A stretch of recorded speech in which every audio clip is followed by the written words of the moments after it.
Hello and welcome to episode 402 of Retro Encounter, RPG Fans Weekly Podcast of Many Topics. I'm Mike Sollosi, and listeners, we're in early February now, and you might have noticed that every new week there's a new awards show. The video game awards and the Golden Joysticks were in December. The Emmys were in January. The Golden Globes were in January. I think the Grammys are in February, and the Oscars are in like first week of March. But basically, somehow December through February is award season. So we're doing our own versions of an awards show. But the Retro Encounter version of an awards show is a fantasy draft. So that is what we're doing today. Before I further explain, let me meet the other people in my fantasy league, starting with Jimmy Turner. Hello. Also, Aleks Franiczek. Hello. And someone who frustratingly got the number one overall pick a few minutes before recording, Zach Wilkerson. I'm here. Zach, Jimmy, Aleks, we are doing possibly the strangest draft we've ever done. We do fantasy drafts a couple of times a year on Retro Encounter, where we will take a video game series and then draft characters or aspects from that series and make a fantasy team of sorts. There's no competition beyond the draft. We just like drafting things because it's a fun exercise. But this was an idea that started out from Aleks that we refined a little bit and basically arrived in this current incarnation. We are going to draft our just favorite parts of RPGs.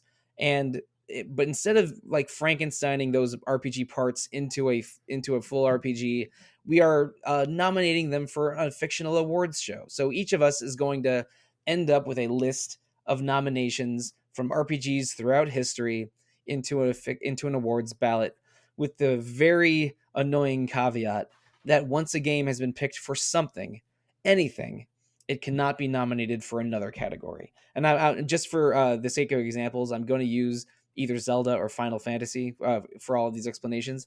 Once Final Fantasy VI has been picked for best character, then it cannot appear in any other category. Once Link is drafted as best protagonist, Link cannot be no other version of Link can be drafted.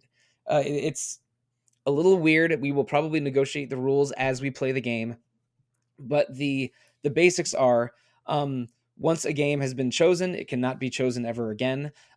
Sequels are fine. So once Final Fantasy VI is chosen, Final Fantasy VII can still be chosen. Remakes or alternate versions or expansions cannot repeat. So once Final Fantasy XIV Shadowbringers is chosen, no Final Fantasy XIV expansion may be chosen again. And also, we're going to be fairly generous with terminology, like what is a character, what is a protagonist, what is gameplay. We'll be pretty generous with that because we care more about the individual game rules more than the finer points of the vocabulary of the categories. But before we bring up those categories, do we have any questions about those ground rules? No, think I'm all set. Yeah, no questions here. Just sweating for what's going to be stolen from me. Oh, me too. Especially when I saw Zach get that number one overall pick and me get the fourth pick. So I'm real worried about a couple of my spots. But Jimmy, are you good? I am good. You answered my question before we started recording about whether this was a snake draft or not. So Right, we're doing a snake draft format. So before we began recording, we determined a draft order randomly, and it ended up being Zach, Jimmy, Aleks, and then myself. And in a snake draft, we will go in that order, and for round one, and then the reverse order for round two, and then repeating that cycle of 8 picks 4 times so that each of us has 1 pick in each of the 8 categories. You don't have to do the categories in any particular order, but the one rule that is the most important one is that a game cannot be repeated. And again, remakes and expansions don't count as the same. So once someone drafts something from FF7, that also locks out FF7 remake. Before we get started, we should say what these 8 categories are. Some self-explanatory, some might need some more help. Protagonist, antagonist, side character, story, music, graphics, action gameplay, and systems gameplay. Protagonist and antagonist should be self-explanatory. Side character is any character in the game that is a supporting character and not explicitly a protagonist or antagonist. We can be pretty generous with these. I think Magus from Chrono Trigger could reasonably be considered an antagonist or a side character, and I would as the league commissioner, I would accept both. Story is less about the cast of characters of a game and more about their plot and the world building and the lore. So when you're drafting story, try not to think too much about the specific characters, because we have 3 other categories about those characters. Just everything else that you love about a game's story and world besides sort of the leading cast. Music should be self-explanatory. Graphics can be self-explanatory. In terms of what it makes good music or graphics, just follow your heart. What you love best is what matters. Action gameplay and systems gameplay. Action gameplay is things like moving around the world, exploring, combat, interactions with your environment and other characters. While systems gameplay are things like gameplay choices, skill systems, tinkering, class systems, things, experience and progression systems. Those are very, very important to RPGs especially, but somewhat separate from the act of moving your characters around or the act of combat. So those are the 8 categories. Do we have any questions about those? Nope. All good. Yeah, all clear. I may have another question later, but I'm not going to ask it now because it could affect my draft strategy. So if I get there, then I'll ask it. Let's talk about strategy a little bit. I'll go first. Right now, I mean, of the 8 categories, I've identified 8 that I think are pretty safe, where my top choices are, or even top 2s, are fairly niche and in low danger of being drafted by the 3 of you. And then the other 4 categories, which are definitely going to be my first 4 picks, are going to get completely annihilated. The problem with me being a basic bitch in my tastes is that I like a lot of popular stuff. So yeah, the popular stuff I want is going to go fast. And I'm really worried about 4 of the categories and less worried about the other 4. Does anyone else want to have some thoughts before the draft actually begins? Mine is more about the games than anything. So like I have a couple of games. I won't give away which ones that I considered in a variety of categories, just because I think they have like excellence in those categories. Whereas like there are some where I'm like it's really good in this one category and not very good at all in others. Or there's a couple where I'm like I don't think this game is one that other people are going to take, and so it's lower on my priority list. So I mostly, my strategy is mostly driven by the games themselves and how many categories I think they might come up in. Yeah, pretty similar mentality for me. But with that said, most of my picks, just knowing what I do know about most of y'all's tastes, I'm a little sweaty about. So I'm trying to just, even as we're setting this up, think about what order I want to pick things. I feel like at least 6 of these could easily be taken, but 2 I feel at least semi comfortable with. But that's not a good ratio. I would say I have 3 extremely safe picks, 1 mostly safe pick, and like 1 category that I like my top couple so much that I don't even mind if it gets stolen a little bit, and then 3 categories that might even be the 3 first overall picks, like for as mainstream as my tastes and preferences are. But Jimmy, do you have any strategy that you're willing to share without giving away too much? That's pretty similar to everybody else's. I kind of ranked all the categories, and I have like my top 3 or 4, and then I have an actual like an overall rankings board, like you would see for like a draft ranking. You have a real big board, huh? Yeah, I have a real big board that I'm looking at right now. So I don't have a true big board. I have category specific ones. So I'm drafting by positional need, I guess you would say, rather than an overall big board. Okay, well, that's enough draft strategy discussion. Let's get to the first overall pick, and as I alluded to earlier, that is yours, Zach. So let's just get it over with. What are you doing with a certain 2017 game? That I feel like you're probably feeling the weight of the world right now. Oh, you got it absolutely. So for best story, I'm going to take Nier Automata. Okay. Yeah. I mean, I had it. I knew that like I didn't even bother putting Automata in any other category because I was like, I know I wanted it for story, and I know people might take it for music, for example. but it obviously would deserve to win there too. But I just think that the Nier Automata story is so special. The way that it builds and builds and builds to that crescendo and ending E. And it's funny, it's sort of based on a class that Aleks teaches. I'm doing like an independent study with some students who are like, they're getting their English credit by studying game design. And all three of them are like, oh, ending E was just okay. I'm like, oh, what is wrong with you? Get out. Exactly. They're 17. They don't understand. So yeah, but like, this is the story, and I know it's obviously not about the characters, but I just think the philosophical weight of the game, and it matches my own philosophy so well. And I just think it's a masterpiece in gaming. Aleks wrote a great piece about the narrative design of it that everyone should go read. And yeah, it's deserving of that. Great game. If I had the number one overall pick, I think I would have drafted Nier Automata for music, because Yeah, same. I think the Okabe soundtrack is so good. I knew Nier Automata would be drafted in the first round by you, Zach. So my secret hope was that I would maybe be ahead of you in the draft, so I could grab Nier Automata. Yeah. But alas, it was not to be. I knew unless I was ahead of both you and Aleks, there's no way I was going to get it. So yeah, it was a no brainer for me.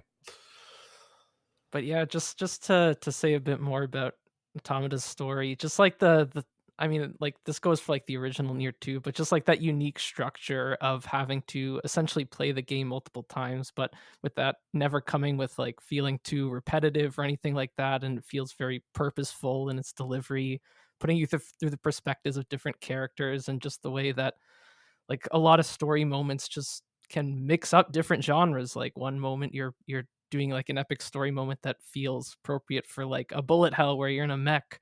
Other story moments are a lot more quiet, and like you're just slowly walking through like a certain place without necessarily even battling anything. Just like it's a great choice for story, even though I would have also probably picked it for music for obvious reasons. But yeah, well done, Zach. Jimmy, do you have any comments on Nier Automata? It was not the number one overall ranking on my big board, so that's good. I can still get my number one pick. I didn't rank it too high because I knew that there were three other people that felt more passionately about the game than I did, and so I'm feeling pretty good right now, actually. All right. Well, we have 31 more games to talk about. So Jimmy, lay us on with that second pick. All right. So when I did my rankings, I went as, just if what I feel deserves to be a number one pick in a discussion like this. And my number one ranking and what I'm going to go with is I'm taking Kefka from Final Fantasy VI as the best antagonist. Good pick. Good pick. All right. We gave Kefka a dedicated episode about his antagonistic nature. Oh, it was super fun too. Some years ago in Retro Encounters. So, Jimmy, what drew you to Kefka for antagonist? I was always a Sephiroth fanboy, being that Final Fantasy VII was the first Final Fantasy that I played as a teen. But as I got older and ended up playing 6, the Kefka hype is real. He actually is, I think, a better antagonist than Sephiroth. No, not taking anything away from Sephiroth. He's awesome too, but I really do think that Kefka is the best in the series. Does such a great job of representing sort of the philosophical thing that you're working against for the whole game, especially in the second half. And he's just so entertaining. Like that's a great pick. Yeah, it was my number one villain pick, so this is going great so far. But yeah, I mean, like the reason for that is just because he's so strong. Just on top of just like how well they portrayed him as like this jester, what a kind of surprising arc he goes through. Just that whole fact of him destroying the world and essentially creating that second half of FF6, which I think is really what defines it as a game, and defines so much of its legacy. That he destroyed the world, and now you have to deal with a broken world and a broken party. Like that's all because of Kefka, and it's still kind of one of the most interesting plot twists in an RPG. Yeah, and maybe for that reason or a similar reason, I had FF6 on my board, but for story and not for villain. Because again, I think that the structure of gathering a party, experiencing a world-ending event and then regathering the party is such a powerful effect, especially for a 1994 game with great mythology, great like a really compelling story. It was not my number one on my story big board, but it's quite high up. So I'm not shocked it went in the first round, and I'm not surprised it went for antagonist and not story. But Aleks, I know you're a story guy. First and foremost, is your first overall pick going to be story, or do you think that pick is safe for later? So it's something that I was originally gonna consider for story, but I actually ended up repurposing it, and this is probably what I would have went with as my number one overall if I did end up with first pick, even over Nier. And that's Disco Elysium, and Oh no. I'm not selecting it for story, even though Protagonist. I think its story is great, and I'm not selecting it for protagonist either.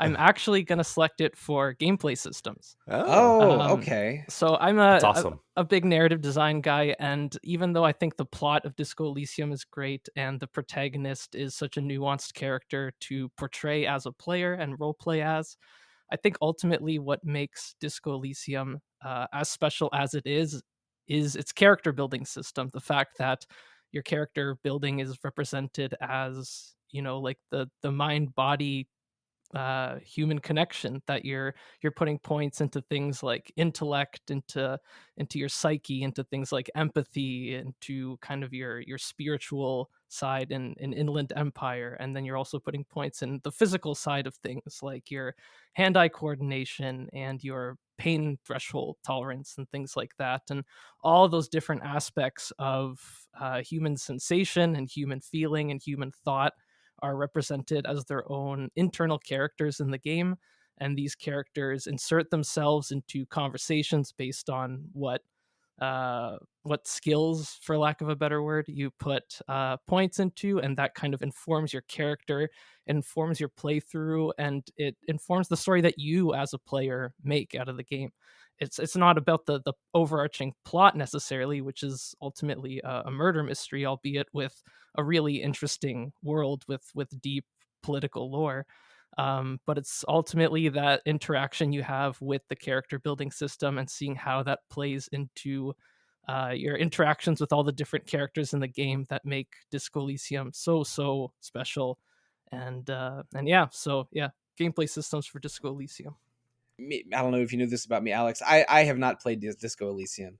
There was zero danger of me drafting that in the first or second round. So you probably could have saved it for one pick later, but I think Zach might have jumped on it for round 2 or 3. I was going to take Harry for protagonist. That was going to be my second pick. That's So really good. I see. It's an excellent choice. Well done.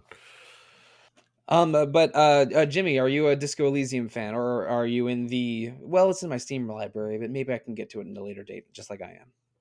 Yep, it's same boat as you. It's in my Steam library since just this Christmas sale, actually, this holiday sale. So, yeah, I have not gotten around to it. My backlog is just so long. Oh, my backlog. I mean, everyone's backlog is insane. The one running joke of Retro Encounter is that there are too many games. I mean, we'll never run out of them. But fortunately, the three of you did some damage to my board, but not irreparable damage, and I'm grateful for that. And this is, I think Zach's going to see where I'm going with this, but I have the next 2 picks. So the last pick of round 1 and the first pick of round 2, and these are 2 games with the same writer and the same artist. For my number 1 overall pick, I'm going with story, and I am drafting Chrono Trigger. Excellent choice. Probably my favorite video game. I adore Chrono Trigger. The story of the conceit of some teenagers discover time travel. They experience different points of history, see that the world is destined to end in 1999, and then exploring different time periods to try and prevent that apocalypse and reduce the suffering that they see in a post-apocalypse is a beautiful conceit that did not fit with Yuji Hoри's design philosophy for Dragon Quest. So Yuji Horii and Akira Toriyama, the writer and artist of Dragon Quest, teamed up with a Square team at the absolute top of their game to make Chrono Trigger the other lead producer of Chrono Trigger was Hironobu Sakaguchi, the creator of Final Fantasy. It's a game that is so brilliant start to finish, doesn't seem to have any wasted space. The story's compelling. I love that you have a sorcerer, a knight, a prehistoric person, and a robot as the cast. It's so diverse and good. I've played Chrono Trigger multiple times and I enjoy it every time. My girlfriend's never played it, so my next time is probably going to be watching her play it and desperately not trying to backseat game too hard. Chrono Trigger would have been excellent in literally every single category. Yeah. And so I thought about it for literally every single Yeah, category. exactly. I didn't even put it on my board because I knew someone would take it before I was going to. But like it's an unimpeachable first round pick. Like well done. Agreed. It's definitely worthy of a first round pick. Well, there goes my second top pick for villain, which was Magus after Kefka. So this is going exactly as I expected, I suppose. I should say that the three categories I was most worried about were my top three picks were Nier for music, Chrono Trigger for story, and then my pick for supporting character, which is going to be the first pick of round 2. And Zach, I think you see where this is going. She's a great choice. I have drafted. I have drafted this. I have drafted this person in other drafts before.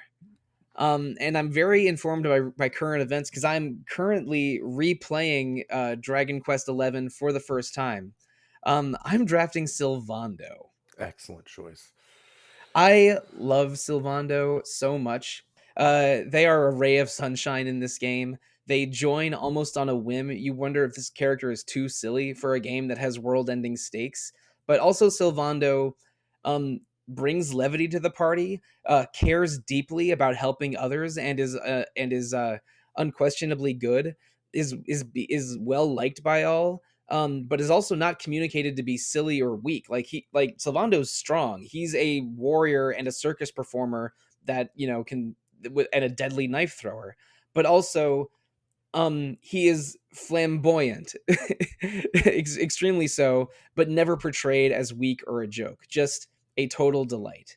And as I'm replaying Dragon Quest XI now for the podcast, because we're doing some Dragon Quest XI episodes in a few weeks, I am just continually delighted by Sylvando. But I love the Dragon Quest XI cast so much. I could have put Jade or Eric or Veronica here. But yeah, Sylvando's the pick. I actually thought you were going with Alina. But yeah, I mean, Sylvando is such a in a game that is amazing. And I was talking to my partner about this, and I was like, Dragon Quest XI is really, really, really, really good at so many things, but like maybe not enough for me to have it high in any category. And then you said Sylvando, and I'm like, okay, never mind. I forgot. Great choice. Yeah, I mean, Dragon Quest XI is probably my favorite game of the entire 2010s. I've said it on the podcast several times, and I stand by it. Like this game, it hit when I first played it. It just hit every single note I wanted to hit. And we're going to talk about it in detail in a few weeks. But I'm drafting Sylvando in the second round with confidence.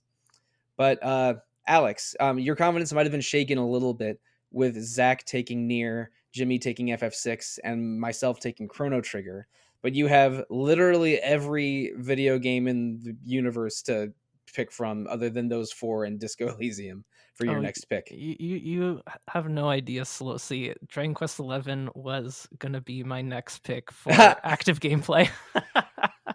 It has really good combat and really good exploration. And just difficulty balance and pacing and town exploration. I won't get into it because I don't get to pick it. But it would have been a great choice were it available. I didn't read the room very well. I know you're a huge Dragon Quest head, so that probably should have been my number 1 pick. But let's see here. What do I got left? I think I'm going to go audio. And for this one, this was actually another game that I was considering as a story pick, but then I'm just like, wait, part of what makes the story work so well is the audio, is the soundtrack, and that is Undertale. Oh, ooh, fascinating! That is a great. That's choice. Right. Yeah. Yeah. I should mention I like Undertale a lot. I played it only once in 2015. But it was not on my board. I don't think I like any one part of Undertale enough to merit picking it. But let's talk about Undertale's music, please. Yeah, so I absolutely love Undertale. It's one of my favorite games of the 2010s. I put it right up there with Disco Elysium. What Disco Elysium does for me for in terms of kind of Western RPG design, Undertale does for me in terms of Japanese RPG design. But it's got really good gameplay. It's got amazing characters, cool story that goes into a whole lot of meta stuff. But ultimately, it's the soundtrack that I think really is the glue ultimately that elevates it to just another level. You can listen to any song from this game's OST, and it's an absolute bop, or it's an absolute like tearjerker in terms of its emotional resonance, especially if you know the moment it's played in the game. But it's particularly the boss themes that I think are so great because they're clearly designed with the specific characters in mind. Like if you listen to Papyrus's theme, like it gives you like it's just very bouncy and goofy, and it tells you all you need to know about that character. My favorite is the showbiz flavored boss battle Oh, around Metaton. around the game's Yeah. midpoint. That's it's I don't know how they turned how they bring in disco sax into it practically, but it's a banger of a theme. Yeah, that tune's amazing. Undyne's theme, specifically in the No Mercy route, is like really, really cool and just paints her as like this incredibly heroic character that rises to fight you as you become kind of the villain of the game at that point. So much of kind of the emotional power of this game, and emotional power is its most striking quality, I think, comes from that OST and how it's framed around its characters and how it plays to specific moments. There's a bunch of different use of kind of musical motifs and callbacks, which are kind of epitomized in the true pacifist ending fight with the song "Hopes and Dreams," which draws on the different motifs from all the other characters' soundtracks and coalesces into this amazingly emotional fight. Yeah, that's pretty much all I'll say about it. It's a killer soundtrack and an awesome game. We did do an episode on Undertale some years ago. That one had some technical difficulties, so the audio is one of the worst retro encounter episodes in terms of audio quality. Unfortunately, that might be a candidate for a revisited episode. Yeah, I'd be down. Yeah, I'd be down too, because I wasn't on Same. that episode. But it that was several years ago, probably. Oh, geez. 2017, I think. It was before my time. I don't want to think about how long I've been doing this podcast, but Undertale was quite a while ago. But anyway, Jimmy, you can pick any RPG you please, whether it was from a while ago, like Kefka, or just a couple years ago, like Nier or Dragon Quest XI. What's it going to be? Well, to be honest, I'm really surprised that this game is still on here. And I didn't think that I would be the guy that went back-to-back Final Fantasy to start out my draft, but here I am. I'm going to take Final Fantasy VII for story. It might not. Some people might not say it's the best story in the whole series, but it's definitely the most memorable for me. It's the most mainstream Final Fantasy there is. For what shortcomings the story might have, it has a lot of just super big, memorable moments. That'll just sit with me forever. So I'm going to go ahead and take it here. And sorry, anyone. Final Fantasy VII is no longer up for grabs. And actually, this is maybe surprising because I genuinely love Final Fantasy VII and FF7 Remake for different reasons. It's not on my board. Only because I was thinking of these really by categories and not by an overall ranking. There isn't one part of FF7 that I liked more than one of 4 or 5 other games I was able to come up with, because my board for each category goes 5 deep for a couple, and then like 2 deep for the ones I'm more confident in.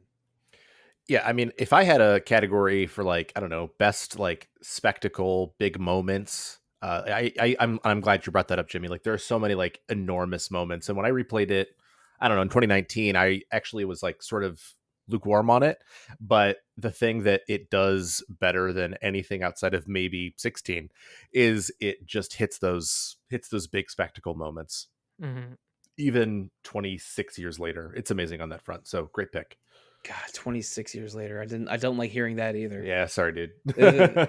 Is every 2024 podcast going to make me feel old? Because so far, I think we're like 5 for 5. You know that you say it was 2024. It's actually 27 years later. I'm sorry. I always forget that the year changed. Oh no, I always write the wrong year on things like checks and work forms for at least 6 weeks before I figure it out. And we're still in that window here.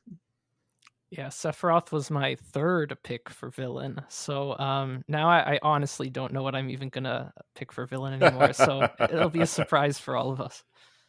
I mean, now that Nier's out of the way, I know Zach's video game tastes probably better than those of Jimmy or Alex, just because I've known you for longer, Zach. But because we're still so early in this draft process, I really am not sure what you're going to take for your next 2 picks, because you have the 4th pick of the 2nd round and the 1st pick of the 3rd round ahead of you. What's it going to be? So let me ask a question that occurred to me as I was about to make this pick. Do our picks have to fall into the retro year coverage zone? Like they have to be at least 2 years old? No, because in recent drafts, including the Final Fantasy draft that I think all 4 of us were on. Yeah, that's true. Yeah. There were multiple Final Fantasy 16 picks, and I think that game was maybe 2 months old when that That's draft fair. took place.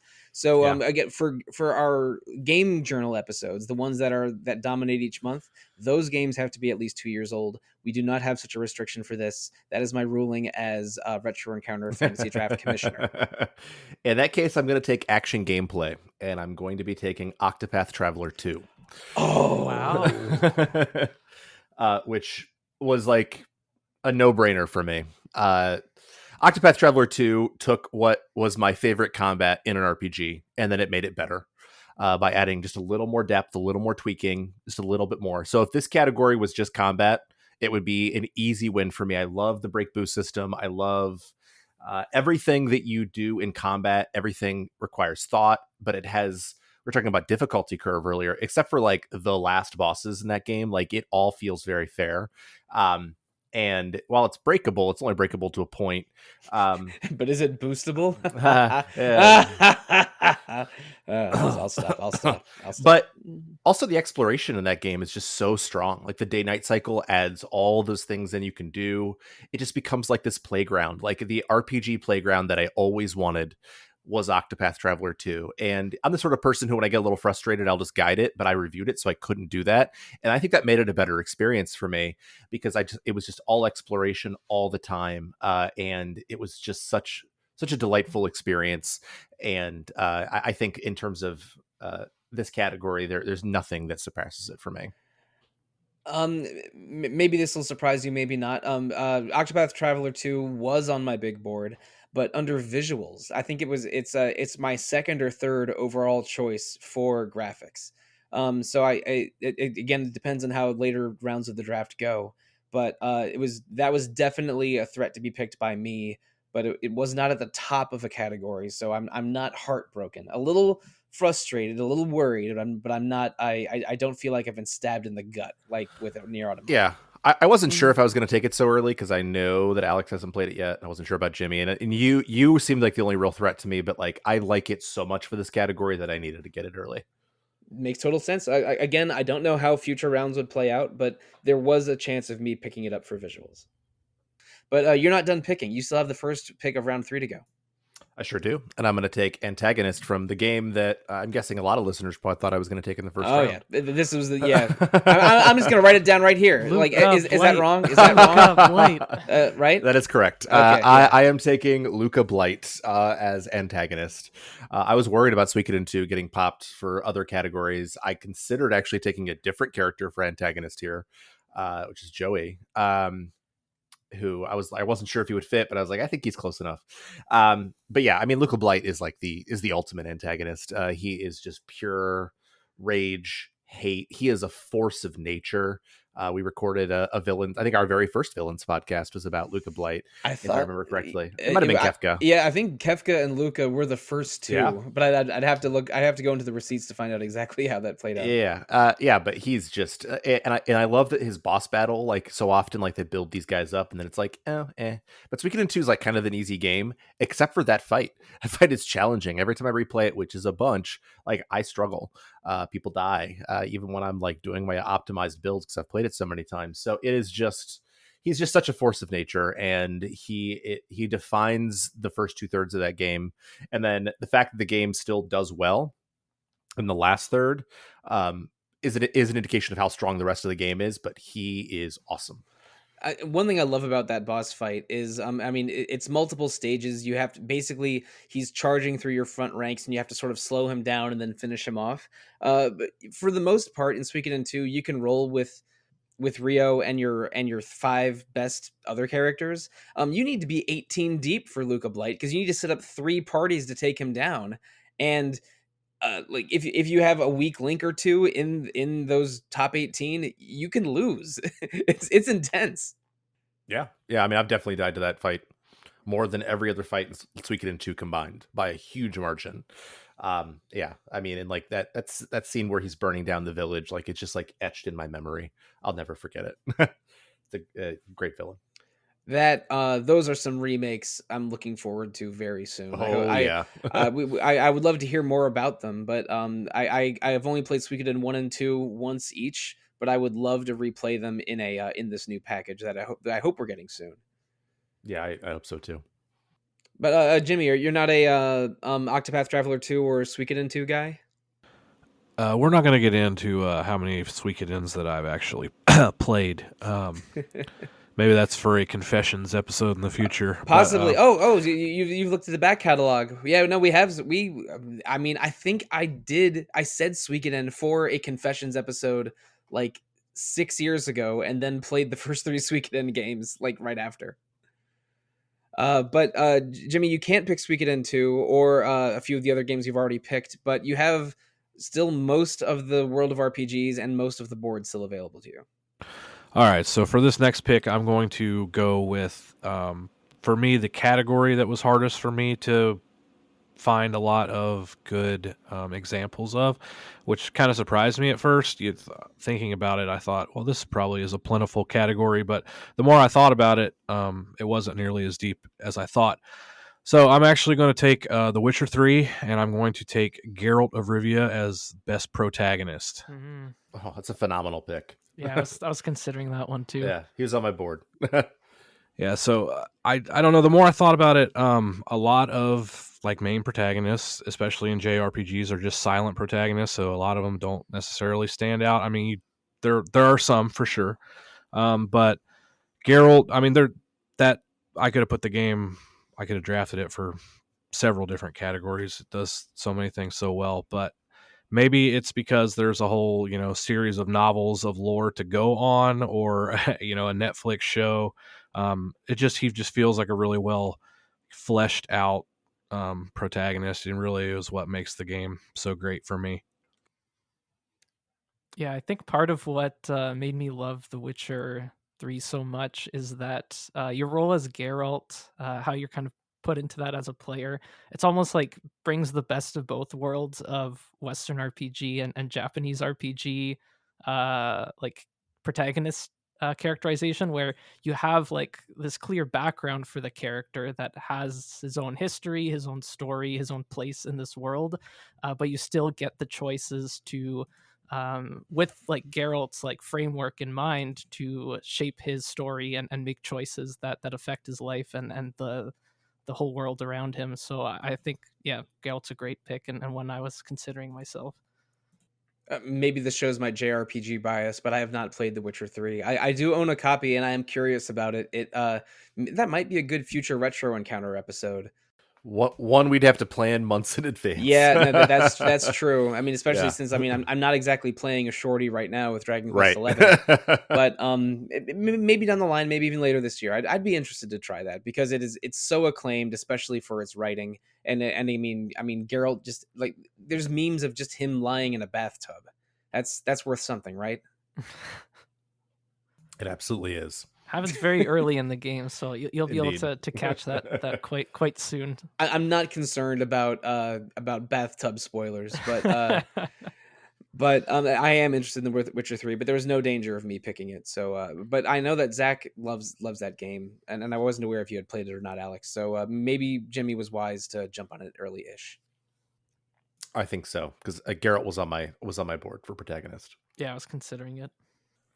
I've been sort of lucky so far. I mean, a couple things on my board have been taken, but the only real one that feels stolen is near the first overall pick, which I had no control over at all. But Alex, how are you thinking for round 3? Have you had your plans ruined already? Oh yeah, big time. But I still have some fun games to pull from here. And for my next pick, I think I'm also gonna go protagonist. And this was also a category that I was really banging my head on a bit, just being like, what are my favorite protagonists, and why is that the case?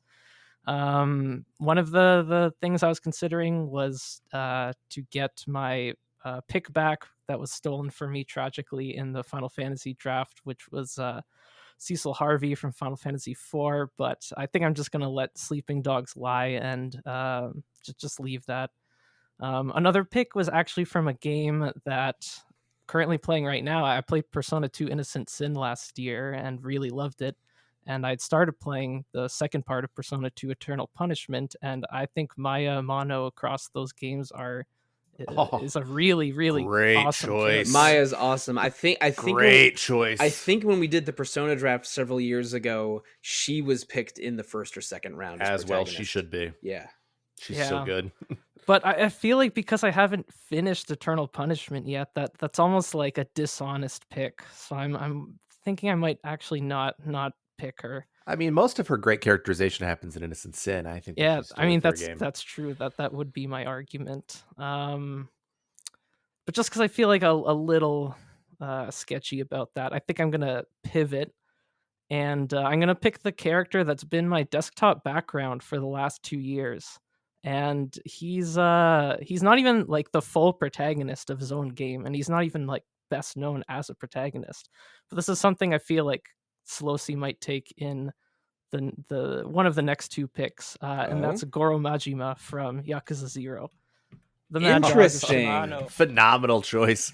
Oh man. Oh, okay. So good. I will say Majima was on my supporting cast board behind Sylvando. But I was not going to pick or you know what? I will save my thoughts for later, but that is an excellent pick. Yeah, so I mean, he's just got like his introduction cutscene in Yakuza 0 is one of my favorite cutscenes in any video game period. When he kind of comes down, he's the manager of the Grand, this big cabaret club, and his motto is just "the customer is king," and he handles this belligerent customer with just like the most like class act grace and sophistication, and it really like just creates an extremely strong introduction of him as like the duo protagonist of the game along with Kiryu. I just love that cutscene. I think about it fairly often. I mean, he's my desktop background, for Christ's sake. But he's also got this very silly side to him on top of like the kind of more serious demeanor we see in Yakuza 0, which is kind of his origin story. He's extremely eccentric. His voice acting is amazing. It makes me laugh out loud like a number of times throughout the game. And I also just love playing as him in Yakuza 0. He's got the 3 styles, the thug style, which is kind of just this more almost savage version of Kiryu's basic. Oh, like, the Mad brawler Dog style is so fun, even though I'm bad with it. Yeah. Oh, so Zach, you've already finished the Cabaret Club minigame. I finished Yakuza 0, and I had to because I needed the Mad Dog style. And also the Cabaret Club was addictive. So such a good mini game. I wish Cabaret Club was like a mobile phone game because I would just play that thing all the time. I'm glad it's not, actually. Fair. Fair perspective. I get it. I don't need a Dragon Quest Tact situation here. Oh no! Oh, you're giving me war flashbacks, man. I was ranked in the top 300 on the global server of that game, and I'm both proud and horrified of that fact. I That's completely pretty understand. good. But yeah, like on top of the thug style, which is kind of his most traditional one, he has the breaker style, which is just like a breakdance sprawling style where you're just spinning on the ground, taking out groups of enemies. I love The it. noises he makes while he does Yeah. it too. Wahoo! So that's more So Mario, fun. but you know. And then the slugger style where you just like absolute bash enemies' brains in with a baseball bat and other weapons that you can learn.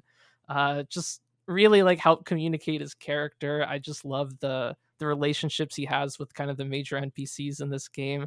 I just love playing this character. I love the mini game, and yeah, I'm pretty comfortable with him as my protagonist pick. Yakuza 0 is so fascinating because I didn't realize this about it until I played every other Yakuza game, but it really is constructed from spare parts. The slugger style is based on one of the protagonists of Yakuza 5's fighting style. The character Wen Hai Li is based on a remodel of Saejima from Yakuza 4 and 5, while the character Oda is a remodel of Akiyama from Yakuza 4 and 5. It's made of like reused models and styles and animations from previous Yakuza games, but with and then they rebuilt two of the Yakuza 5 cities and gave them an 80s makeover. But then the flavor of the game is so specific, and it's so fun to explore, and I think that game is carried by how great Kiryu and Majima are. Majima was an unexpected protagonist. Like, he basically became a fan favorite over the course of Yakuza's 1 through 5, even though they almost decided to just kill him after Yakuza 1. And he ended up winning fan polls for most popular character ahead of Kiryu in the Yakuza 5 Ishin range. So they gave him his own game, and that's Yakuza 0, and he's one of the best parts of it. And I will say, Majima was on my maybes list as a supporting character if Sylvando got taken, and Kiryu was on my, or Zero Kiryu, I should say, was on my maybes list for protagonist. But you're not ruining my plans. But this pick is great, and I totally support it. Yeah. And I just started Kiwami too, and it's just so fun to see the changes. He's the best part of Kiwami as well. Yeah, I'm delighted every time I run into him. I'm like, I was a little less delighted around let's say Majima Everywhere battle number 47. I can see that. 48. Yeah, I'm on hour like 4 of the game at this point, Yeah, so I can see that. but no, like I think Majima is maybe the most fun part of Kiwami, which is not my favorite Yakuza game. But that's not Majima's fault at all. I think I have the least Yakuza experience of all of us, and that is saying that I have started Yakuza 0. I'm actually currently about 4.5 hours into it. I just played it yesterday, so awesome. I You're completely in for a great time, my friend. Yeah, that's my 2024 goal, is to see how much Yakuza I can get through.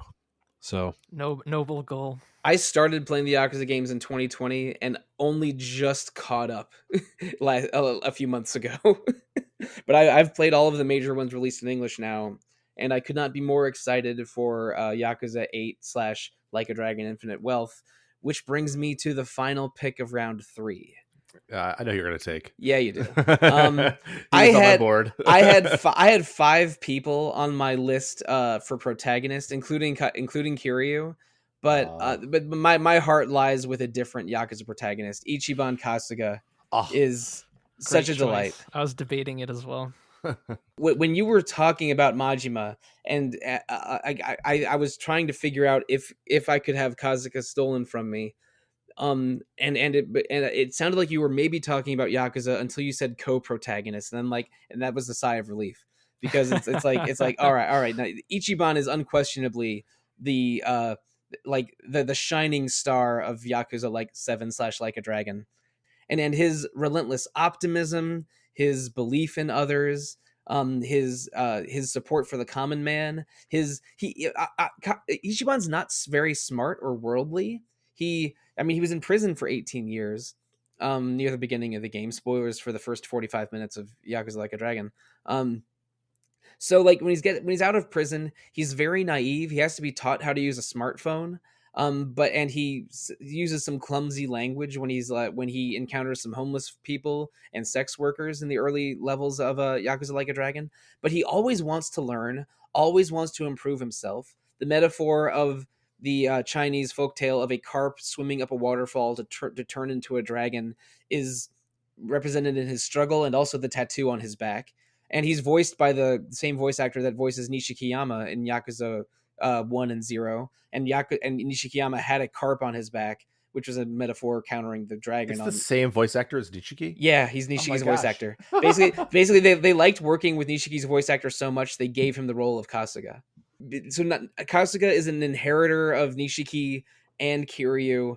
Yakuza Like a Dragon is one of my favorite games of the last few years. The number 2 spot on my protagonist board was a different 2020 character. I was considering Zagreus from Hades. Great choice. That would be good, yeah. Yeah, I mean, come on, my heart's with Ichiban. He is one of my favorite new characters in all of video games, and my first 3 picks were very Dragon Quest flavored, being Chrono Trigger, Dragon Quest 11, and Yakuza Like a Dragon. But no regrets. That's how it's going. One of the greatest tragedies in RPG fan history was best protagonist in 2020. I think. Unless I'm wrong about this. Did Ichiban win? Ichiban won our vote, but the fans gave it to Cloud. The fans gave it to Cloud. Yeah, Ichiban absolutely deserved it over Cloud. So, I wrote the blurb that year. Okay, I remember that. Yeah. I should know that, but I forgot. But Ichiban, he's the reason that I think, even though I've played through a number of Like a Dragon or related games, I've played through Judgment, I've played through Zero, Lost Judgment, and I'm in Kiwami now. I think 7 is still my favorite, and it's just because of Ichiban. Honestly, like the combat's great in 7. I certainly prefer that to the just brawler style, which is in hard boss fights is like wait for them to attack, walk behind them, and hit them. Yeah, if you're, I mean, even if you're decent at that combat, the brawler fighting in older Yakuza games is fine until you hit that one boss. Right. Yeah, that's what I've heard. Yeah. Trust me, you're not gonna love the prison guard in Yakuza 4 if you ever get there. Oh my god. I hate that asshole. I completely forgot about that. I hate him so much. Oh. He's not even the hardest fight in the game. I just hate that dude so much. Yeah, I remember that now. Yeah, but yeah, it's Ichiban is the pick. It's an excellent pick. Well done. Love the Yakuza representation. Yeah, we got a couple Yakuza picks in a row, and Jimmy, I'm just saying, like, your goal of playing as much Yakuza as possible in 2024 is a great goal. Love it already. Your and some of the other staff's passion for the series really that's drawn me to it, because back in the day I was very misinformed on the whole series. Like, I always just thought it was like a Japanese version of GTA at first, and that's not really my thing. And then the more I learned about it, I'm like, okay, maybe this is my thing, and I'm enjoying Zero so far. So we'll see. I really think Yakuza is like the proteges of the guy that invented Shenmue, then watched like 1,000 hours of anime and then made a game. Yeah, Zero gets better and better as it goes too. Like it crescendos at the end. You're in for a ride. It's a great game. Yeah, it's one of my favorite games. I brought some an episode of Rhythm Encounter that we're recording pretty soon. I'm bringing some Yakuza 0 music to that. But as much fun as this Yakuza diversion has been, we really should be moving on. All right, so I have a decision to make. I'm into the part of my draft where I'm much less worried about what is going to be drafted. So I think I'm going to go with music now and try to figure out which of these very popular games in this category is do I really like the music the best of? And yeah, I think I would be I would not be true to myself if I didn't reach out to the truth and pick this game for one category or another. So I'm drafting Persona 4 for music. That's a great pick. I love Persona 4. It's my favorite Persona game. Maybe my favorite PS2 game. Not sure about that. I thought about even drafting Nier Gestalt for this episode, just so I would have good versions of Dark Colossus and Shadow Lord. Although I think I like the Automata of Dark Colossus better. But I mean, Persona 4 is so good at like having music that's energetic, and conveying different moods. I listen to things like Heartbreak and the snow theme from Golden. And maybe I should say Persona 4 Golden instead of Persona 4, but whatever. It's per the rules of the draft, both of them are one and the same. Um, and it's a soundtrack I've listened to so much, including remix albums and club mixes and everything. I played the Persona 4 Dancing All Night to a platinum trophy many years ago. But yeah, this for I don't have a good explanation other than this feels like the right place to draft Persona 4. I think it's a great pick. I think the OSTs of Persona 3, 4, and 5 are all great choices for audio, for music. Along with Undertale and Nier Automata, I had Persona 5 soundtrack here. It's the one I lean most towards because I love like each of the Persona 3, 4, and 5 soundtracks have their own kind of genre flavor. I feel like 4's is more poppy, but I really love the jazz and funk infused style of 5's. It's definitely the sound. Like, I don't listen to OSTs much outside of games, even though I love video games music. So it's just something I never really got into. But the Persona soundtracks are definitely the ones I've played most outside of playing a game. I do have Persona 3 and 5 under maybe lists in other categories, but my heart's with Persona 4, and I feel like music is one of its stronger aspects. I could have gone with different characters or the other aspects of it for other categories, but no, this is what feels right. I mean, I think that it's music sort of I think it is what defines the game to me. Like, I know the game has so many strengths, but like when I think of Persona 4, I think of its music. So I think it's a great pick. Yeah, I think 3, 4, and 5. I'm in agreement that they're all really good soundtracks. That's coming from somebody else that doesn't listen to a lot of video game soundtracks. So yeah, good pick. I listen to a medium amount of video game music overall, maybe more than an average person, but medium for an RPG fan person. Because we have some RPG music fanatics on the website. But there was a time where I just listened to an insane amount of Persona 3 and 4 music, and this is representing that time in my life in the early 2010s. But Aleks, you do not have to live in the early 2010s or any particular time for your next pick. You've drafted a protagonist, your soundtrack, and systemic gameplay, but you have 5 other categories and a whole bunch of video games to choose from. Yeah, I think for next one, I'm gonna finally pull out my story pick, and I really wasn't sure if this was like, I know this game's huge, really widely beloved. I just wasn't sure what like in terms of like the temperature of the room, how hot of a pick it is. But for me, it's a pretty easy one with best story, even considering I had so many other great options to choose from. And that's Mother 3. I really Such a good pick. I really love this game's story. It's what sets it above Earthbound, personally for me, quite easily.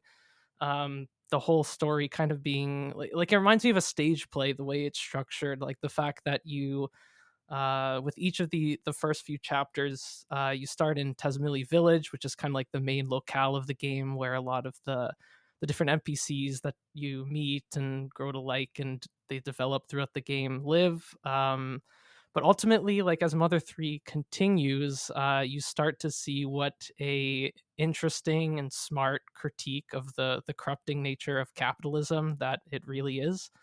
And that's the kind of turning point there is marked with like chapter 3, which is the chapter where you play as the monkey Salsa, who's being kind of paraded around by this I guess like entrepreneur called Facade, and is like being made to like dance for him and is being like tortured by him. And there's like an ultimatum to serve Facade, to save Salsa the monkey's girlfriend. And you have to like do all this stuff for him, and you're kind of being paraded around Tazmily Village as Facade is trying to essentially spread the word of capitalism and how trying to sell the villagers on commodities and things like that. And as the story develops, like this peaceful pastoral village that's built on very tight community bonds basically turns into a more urbanized suburban hub fueled by materialism. You see the way it affects all these NPCs you've grown to know throughout the game, particularly if you take the time to just talk to them frequently in the early chapters. Like, they all have very well depicted lives of their own. And it's just very poignantly done without too much, like, Yeah. it's not like cynical either. Like, the game is like No. extremely No, it's humanistic and compassionate, it's very earnest. but it manages to tackle these themes like so intelligently, and it all kind of culminates in the last chapter where Oh. you end up in New Pork City, which is just this absolute gong show of just like noise and spectacle and consumerism. It's like Las Vegas, yeah. Yeah, basically. And so yeah, I love the way this game explores like themes like human greed and like its kind of cyclical nature. I won't get too much into spoilers if people still haven't played Mother 3, but the way it represents like bonds between family, and there's one particular scene I just want to highlight that I know like people have talked about before, but it's in chapter 1, where you're playing as Flint, the father of the game, of the main protagonist Lucas, while Lucas is still a child, and Flint discovers that his wife and his other son are probably dead. And there's this scene around the campfire where that news is broken to him, and just like the little subtleties in the pixel art that are Yeah. shown in that scene, like it's seared into my brain. It's makes such beautiful use of kind of 16-bit visual language to tell like to communicate like character feeling and things like that, and it's just absolutely amazing, and there's more moments like that all throughout this game. I absolutely love its story, and I'm happy I got it. Yeah, Mother 3 was second on my storyboard. And it wasn't even close. I was like, I had Nier Automata and Mother 3, and then I was like, well, what else am I going to pick? Because nothing matches up to these two. Yeah, I mean, like, you covered almost everything I would say about it. Like, I will say that the final moments of the game are so powerful. Oh my God. And the ways in which they, and I know we're not talking about gameplay, but it is such a part of the storytelling here, that it's, we podcasted about it a few years ago. It was one of my favorite podcast experiences on the site, and I absolutely adore this game. It's like a top 10 game for me. And it's so special, and you did a great job of talking about it. Mother 3 and Earthbound are unlike any other two games, and Mother 3, it really, I mean, like, the first impression really is that this game is sort of drawn in crayon and fits the Game Boy Advance very well, but it's so poignant and powerful from start to finish. And I was shocked at the emotions it made me feel over the course of the game, especially with events towards the end. You even get weird satisfaction for seeing the just desserts of the main villain with one of the more unique, I would say, ends to an RPG villain that we've ever encountered. Another character that got their own villains episode was the principal villain of Mother 3. Yeah, great pick, Jimmy. If you haven't played Mother 3, I mean, I hope this is a ringing endorsement. I have, actually. Oh, my bad. Yeah, it was on my list. I went with Final Fantasy VII for story, but yeah, can't complain. It's a good pick for sure. All right, well, Jimmy, it's your pick next. You've gone with protagonist, antagonist, and story, so you have plenty left to do still. Okay, so now I'm looking at what games might still be in danger of being taken by some other people just based on tastes, and I think a lot of them are pretty safe, but I know Aleks at least feels pretty passionately about the next game that I'm going to take here. And it's funny, Zach, that you just mentioned Las Vegas, because I'm going to take Fallout. I'm going to take Fallout New Vegas, and I'm going to take it for music. Interesting. Oh, that's yeah. the one that has all of the like old time remixes of modern songs. Exactly. Right. You don't just get the Enon Zur soundtrack, but you also get the licensed songs. Most notably is "Ain't That a Kick in the Head" by Dean Martin, which is the song that plays basically when you first lay eyes on New Vegas. with that song blasting on New Vegas radio. It's just Right. so memorable. I think I might be conflating that with my memory of the BioShock Infinite soundtrack, which does something similar. But no. That's not diminishing how excellent this mix of original and licensed music that Fallout New Vegas is. Yeah, just one of the most. I still now these are songs that I do listen to. There's a whole music from all the Fallout playlists that I have, but most of my favorites are from this. You've got "Ain't That a Kick in the Head," and some of the songs like Marty Robbins' "Big Iron" is on here, and that's a song that my grandpa really loved before he passed. So, a lot of songs on here just have special meaning to me, and I just really, really like this soundtrack a lot. So I'm going to take it here because I know Aleks is also a big Fallout New Vegas fan.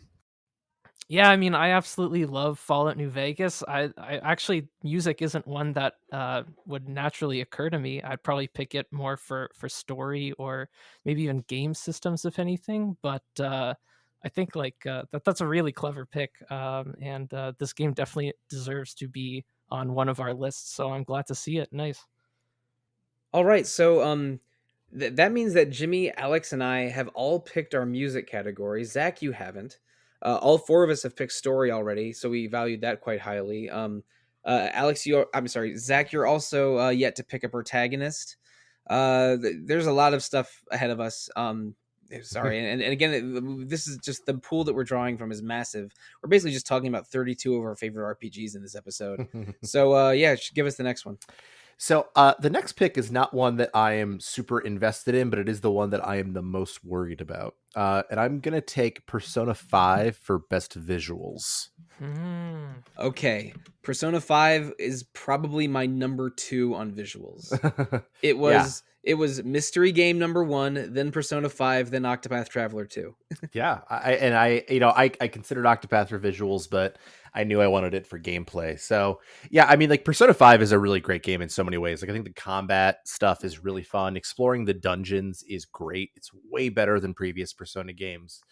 And I think while I have some issues with the story, I at least appreciate some of the things that it's doing. But the visuals of any Persona game, at least 3 and on, I think are so defining. And like there is just so much style to Persona 5. And I'm talking about visuals. I mean things like the menus. That UI. Yeah. The victory screen transition. Right. It's fantastic. Like it is a masterclass in art design. There are plenty of games that we could talk about that are like more impressive graphically, sure.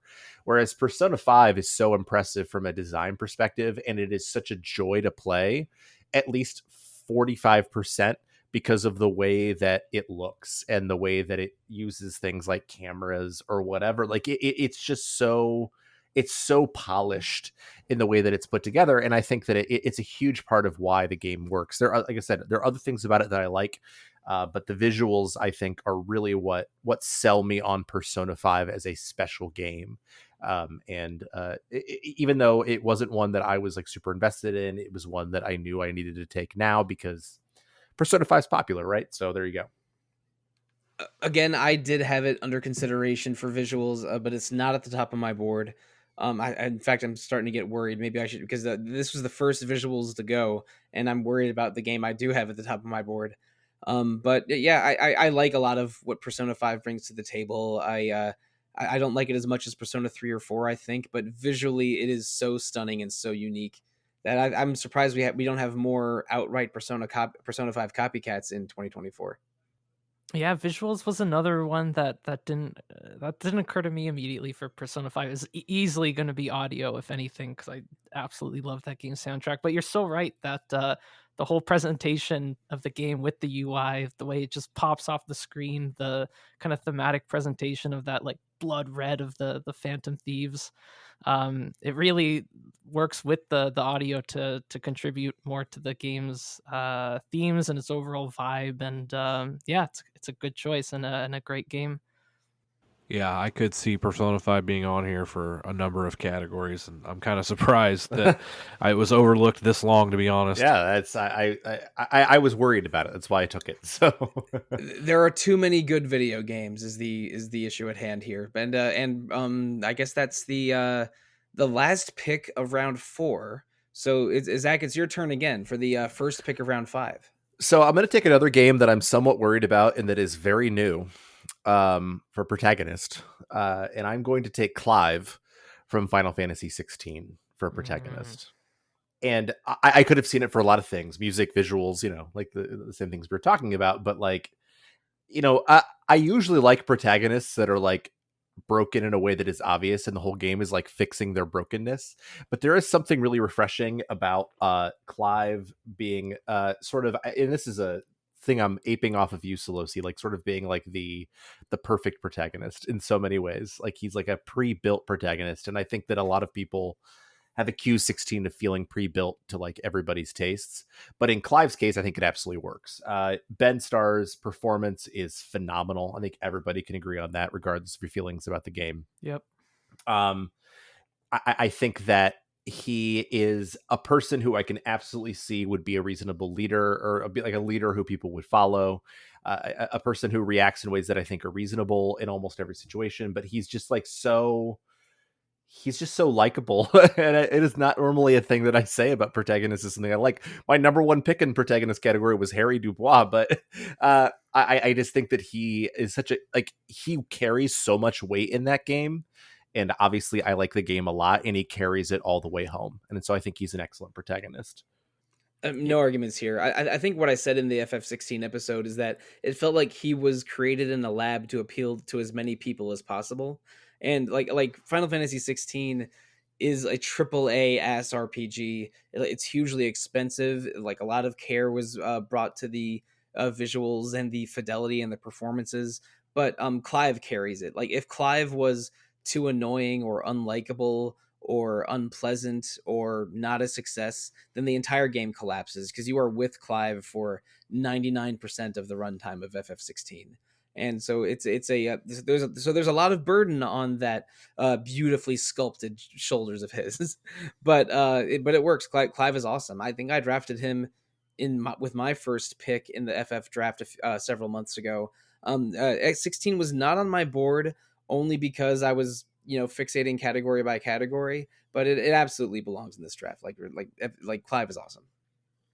Yeah, I mean, I've aired my grievances with FF16 in front of y'all, but Clive is definitely not one of them. Clive is a great protagonist. I wrote the Game of the Year award to Clive for best character with joy, even though there are plenty of aspects of that game I want to critique. I got a little tongue in cheek with the obvious comparisons to Jon Snow, but ultimately I think it's just an achievement that even though like I could see all these comparisons, Clive is very much his own person. He doesn't feel like a carbon copycat of anybody.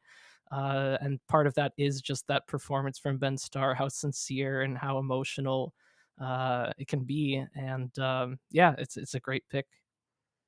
Wait, I'm sorry. Did you just make a Final Fantasy 16 comparison to Game of Thrones? Because that's the first time I've heard that. Yeah, nobody. It's really original thinking. I know. I think I framed my whole story section when I was writing the review around Game of Thrones because I'm like, I don't know what else to do. No, jokes aside, though, as somebody that tends to be a little kind of like stuck in my ways when it comes to the Final Fantasy main series and enjoy the older turn-based ones more than the new modern ones, I thoroughly enjoyed 16, and for now, we'll stop complaining that they're not turn-based anymore. So for now. Yeah, we'll see what happens when 17 comes around. Hey, look, at least you're not obnoxious about it, which most people are. So I appreciate that about you, Jimmy. And if you love turn-based Final Fantasy, might I direct you to Octopath Traveler 2, which has some pretty fabulous action gameplay, according to True Zach. story. But Jimmy, you can draft some more old school Final Fantasy if you want. You already have a couple on your board, but you have 4 categories to go in, and we are in the middle of round number 5. Yeah. Now I think most of my picks are relatively safe. The only one that I'm unsure of is probably why I'm going to go this route with this next pick, because I really feel like the rest of my picks are probably safe. But I'm going to take Mass Effect 2, and I'm going to take Morden Solus as my supporting character. Oh, Amazing. I was surprised it took so long for Mass Effect 2 to come up as supporting character. Morden was on my list. Well, I should say no. Mass Effect was on my list of supporting characters, but I had Morden, Garrus, and Rex listed. Like, if I was forced to pick a Mass Effect character on the fly, I would have waffled a little bit because the cast is so excellent. But Morden is absolutely one of the highlights of Mass Effect 2. Absolutely. Yeah, I also had Garrus too. I went back and forth between. But yeah, the game is just in a game that's just full of good supporting characters that feel, really that have depth to them. Morden really stands out the most. He's both intentionally and unintentionally hilarious at times. And without getting into too much, if you follow through the complete story arc into Mass Effect 3, that really just solidifies him for me. It's just great stuff. I really, a character that participated in something that he clearly that he defends at first, but then later comes to admit that he was wrong in. Really gives the character depth. He's not just the typical analytical thinking scientist. Just love Morden. He's definitely my favorite character throughout the Mass Effect trilogy. And Morden's certainty in his convictions, like no, I'm the only one that can do it because someone else might get it wrong. No, this is how it is. This is the best way to do it. He's again a very matter of fact scientist who also is completely without scruples, but generally a good person. For you to see his entire arc of conviction, then doubt, then regret, then redemption, or maybe changing that redemption to something else depending on the choices you make, is awesome. Like a lot of the character arcs in Mass Effect 1 through 3 are really good, but Morden's one of the best ones. Have you seen he has maybe two comedy moments that I think even make him even better. First, when he sings the Gilbert and Sullivan style Scientist Solarian song in Mass Effect 2. Oh yeah, I love that.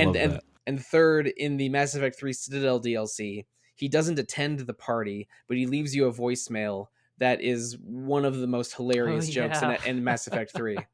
I'm not sure. Are you familiar with that one, Jimmy? Yeah, I am. I hadn't thought about it until you just brought it up again, but yeah, that's awesome. But anyway, yeah, those two character notes that are really unrelated to Morden's arc just make him that much better. He's again, I had sort of a general Mass Effect question mark under supporting character on my board, but Morden was 1000% under consideration. He's awesome. Zach, you should play Mass Effect. I know. Yeah, like I mean, as you guys mentioned, like any of Mass Effect 2's supporting cast could have been great fodder for this category. Oh, maybe not Jacob. Let's be real. Okay. Yeah, maybe not all of them. But yeah, Morden's a great pick. It's so impressive that like he fits into that archetype of like ultra logical scientist, but also breaks out of it in ways and is also kind of like your main defining Solarian of the series, and does such a good job like portraying them as more nuanced people than they could have been.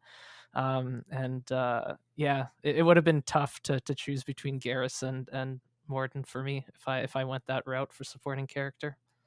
Aleks, you still have a lot of routes to supporting character available to you because you have 4 categories left, including antagonist and supporting character. What are you going to do for round 5?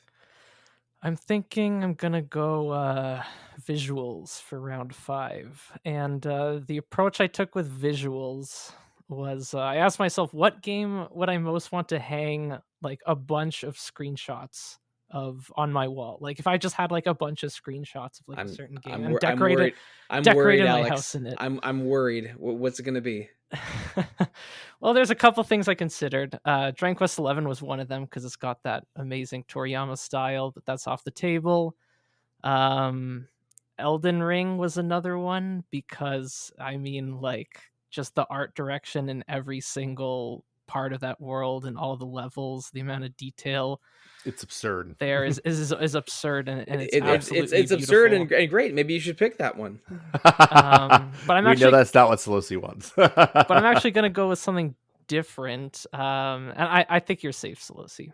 Uh, I'm a big fan of PS1 visuals when they're done like very well, like Oh no. the pre-rendered I backgrounds. think you're about to take one of my picks. The polygonal character models. And the PS1 game that I think has the best kind of style for all that is Chrono Cross. Damn it. Damn it. Interesting. Okay. So- I had it for another okay. obvious category. And honestly, right. this whole thing has been the whole process of creating my draft board. I think I realize more than ever how much I love Chrono Cross. Because I considered it for audio, I considered it for story, I considered it for villain.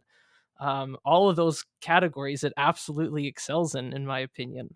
Even like systems, like it's got a fascinating battle system.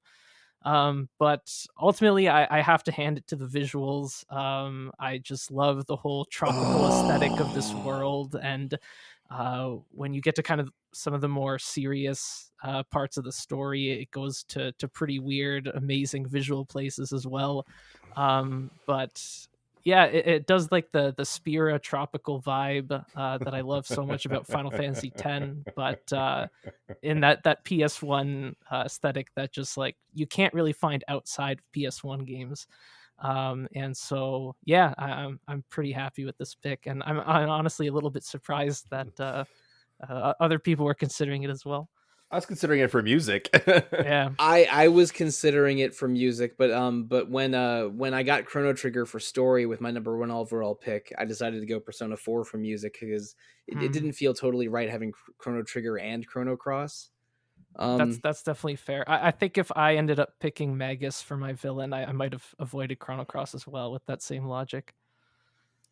This was not the game I was worried you would take, but I 100% understand having Chrono Cross as a pick for visuals because it is a stunningly beautiful game, especially if you like in particular appreciate the PS1 polygonal look. Yeah, I might still go back and hang a bunch of screenshots of Chrono Cross up on my wall. That's sounding like more of a good idea. It's in all sincerity, like it was on my list for visuals. It's a beautiful game. Like I think it is the peak of PS1 visuals. I have a lot of issues with Chrono Cross. Like I think the visuals and the music are stunning. The story is too opaque to have the impact that it wants to have. But yeah, I think this is a phenomenal pick. Like there's no environment in that game that is not beautiful to look at. It's a great pick. I also had Chrono Cross for music, so Wow. yeah, it was my runner-up actually. It was number 1 on my board for music. I just didn't think anybody would take it for something else. I guess we all kind of had the same mentality with Chrono Cross then. We had similar ideas. Looks like Aleks might have broken multiple hearts with that round, but not with Kingdom Hearts. It's my turn now. I have the last pick of round 5 and the first pick of round 6. So around the 60% mark. And I was, having some mild panic when Aleks was talking about a game with visuals that he would proudly hang on his wall or language similar to that. And I should mention that I was really considering 2 games for this. And I was a little relieved when you said PS1 because the game that was second on my list was PS1, and that's Legend of Mana, one of the a really beautiful painting of a PS1 game, which also has great music. It was maybe a worthy choice for music as well. But I'm not going with Legend of Mana here. I am going with what I think is one of the most beautiful games ever seen, and I'm still amazed that a game from 2004 I think still looks this good. And it did have a sequel, but mostly Capcom is content on just remaking this thing over and over than giving us a true Okami 2. So yeah, Okami is my pick for graphics. Ah, nice. And it is perhaps surprisingly, it is covered by RPG Fan. It's showed up multiple times on Rhythm and Retro Encounter, and we did not have a review of the PS2 original, but we did have a review of one of the multiple HD versions that popped up over the years. It's really a game that's sort of about, it's an action game that's, probably most frequently compared to Zelda, because you're finding abilities and items that help you navigate the world, and you can use them offensively or in a utilitarian manner. But by like using the cursor of the brush, you you paint the actions and then in order to do them, and and it's done in a gorgeous art style that is Japanese classical art brush strokes. I think Sumie is probably the style it's most similar to. But like things like, there's one notorious scene where you're on a whitewater raft about to go over a waterfall, but you have to draw vines to tie your raft to the shore in time before you fall off. But everything moves so beautifully. The white, black, and red stylings of Amaterasu, the main character, who's a wolf with a lot of sort of dog-like mannerisms. It's so beautifully animated and beautiful to behold. It's a game that, even though it's a pretty dense 40-hour action game with a lot of RPG elements, it's a game that you think about its visuals first and foremost when you're talking about it or remembering it or what have you.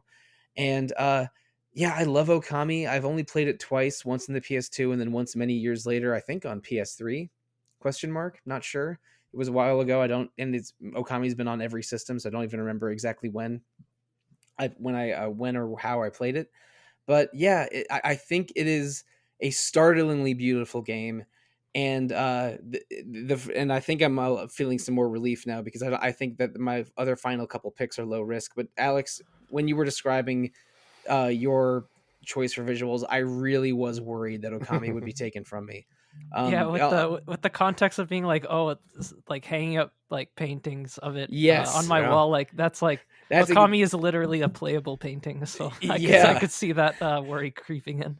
That is exactly what I was feeling. But I don't think Okami's like perfect. I think it's like a 40-hour game that probably could have been 30. The best part of it is sort of the act 2, where the nine-tailed fox is the antagonist of that arc. Yeah, for It, sure. it goes on a little, I think, like it goes on a little too long, but when you're in the middle of it and exploring new areas and getting new powers and seeing how your paint and your brush interacts with the world is truly excellent. And I'm not sure I'm it's a game I'm that keen on replaying, because it was like I had just a whirlwind romance with it for a month, and now it's over. But yeah, Okami's great and it's beautiful, and it's my pick for visuals. I mean, it's a phenomenal pick. Like I've played maybe 10 hours of Okami, and the only reason I played all those 10 hours was because of how great it looks. I didn't think it was super fun to play or anything like that. Like I just thought that I was like, oh my goodness, this game is so beautiful.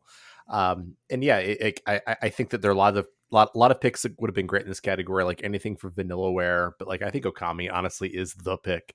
It didn't even occur to me. It's an amazing pick. My board for this was Okami, Persona 5, Octopath 2, Legend of Mana. But there's so many good looking games that, I mean, you could talk me into so many different things for visuals. Yeah, it's a game I played originally on the Wii, and I did play through the whole thing, and I liked it as a kid quite a bit. And the Wii version's actually really good. Like the motion controls worked really well for the painting mechanic. But then I tried to replay it, the HD version, on PS3 as well, and I didn't get that far because a lot of the game's flaws, especially like its pacing issues, started to become a bit more apparent. But what is definitely not an issue is anything about that art style. It's amazing. So yeah, it didn't occur to me either, but great pick. Yes, top notch pick. It's something that I wish I'd have thought of it. Actually, that's a really good one. I like that a lot. Well, I mean, that was maybe a slightly unexpected pick coming from me. But now here's one that's very expected. I actually had this game under consideration for story. I think maybe, yeah, it was number 2 overall on my storyboard. And I really did not think it would go all the way to the 6th round without getting chosen. You must be talking about Kingdom Hearts, correct? No. It's particularly 3. I am sort of amazed that this game has not been picked in any category. So I think I am going to have the board's second ever pick for systems gameplay and choose Final Fantasy Tactics. Yeah, I mean, like Delita was on my board. It was on my board for systems. Excellent choice. I mean, it's the pick, right? It's great pick. I really had a couple things I was thinking of for systems gameplay. I love job systems, so I originally was gonna pick between like Bravely Default and Diablo 3, of all things. But like seeing that FF Tactics was still on the board, even though I had it pegged for story, I'm like, really, am I gonna pick Bravely Default or Diablo 3 instead of FF Tactics for job system? Like I don't think I can, because it's very similar to Final Fantasy V in that you level up jobs individually and then you can mix the different skills together. But FF Tactics does it so beautifully, and the insane combos you can have with things like I don't know, like mages with the samurai draw out, or all the shenanigans you can get into with calculators, or like elemental healing items with and then like full elemental nukes. It is one of the most satisfying class systems ever in a video game. I could have even had Final Fantasy 14 here instead, because there's a lot of really good job systems in Final Fantasy games, but I think Tactics is the one that I have the most fond memories of, whether it's just giving Ramza samurai skills or giving like two hand to a monk to double punch things. It's just and also the way that you can different ways you organize your army and recruit characters and build your characters. There's so much I love about FF Tactics that I'm kind of surprised it lasted to the 6th round, especially since I think that everyone here is at least a fan of Squaresoft games of this era. So yeah, Final Fantasy Tactics is the pick. I mean, like I said, it was on my board in a lot of places, and I think that honestly, like in my brain, I was like, "Oh, Sollosi will pick this early." I thought for sure you were going to take Tactics before now. It was number 2 under story for me. Right. Yeah. And it absolutely is deserving of that. And yeah, I mean, I think that the great thing about the systems of Tactics is that it gives you so many different choices and ways to approach it. Like you can totally bust the game easily in lots of ways. Like you can build characters certain ways. You can use Orlando and solo the whole game with him. Solo the last 20% of the game with him. Yeah. Or you can just play it straight up, which is the way I did it like the first time I played it. But yeah, it's there's such a depth to it that like the breakability of it is part of what makes the system so great.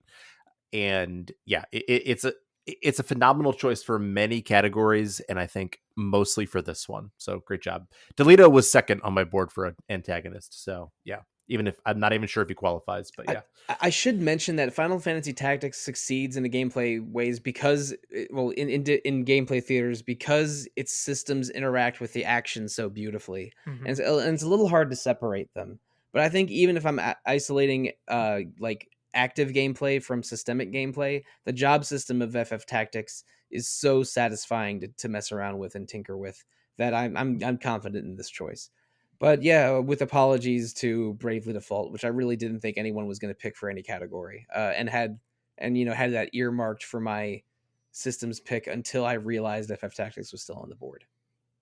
No, that's a great choice for gameplay systems. I mean, FF Tactics is essentially what if Final Fantasy V, which is has one of the best like turn-based RPG systems, but chess. So that's a great combination and allows for tons of strategic build variety and gameplay that comes out of that. So that's an awesome pick. The only reason I hadn't picked Delita already for villain is only because I had him as villain in the Final Fantasy draft, and I just didn't want to repeat.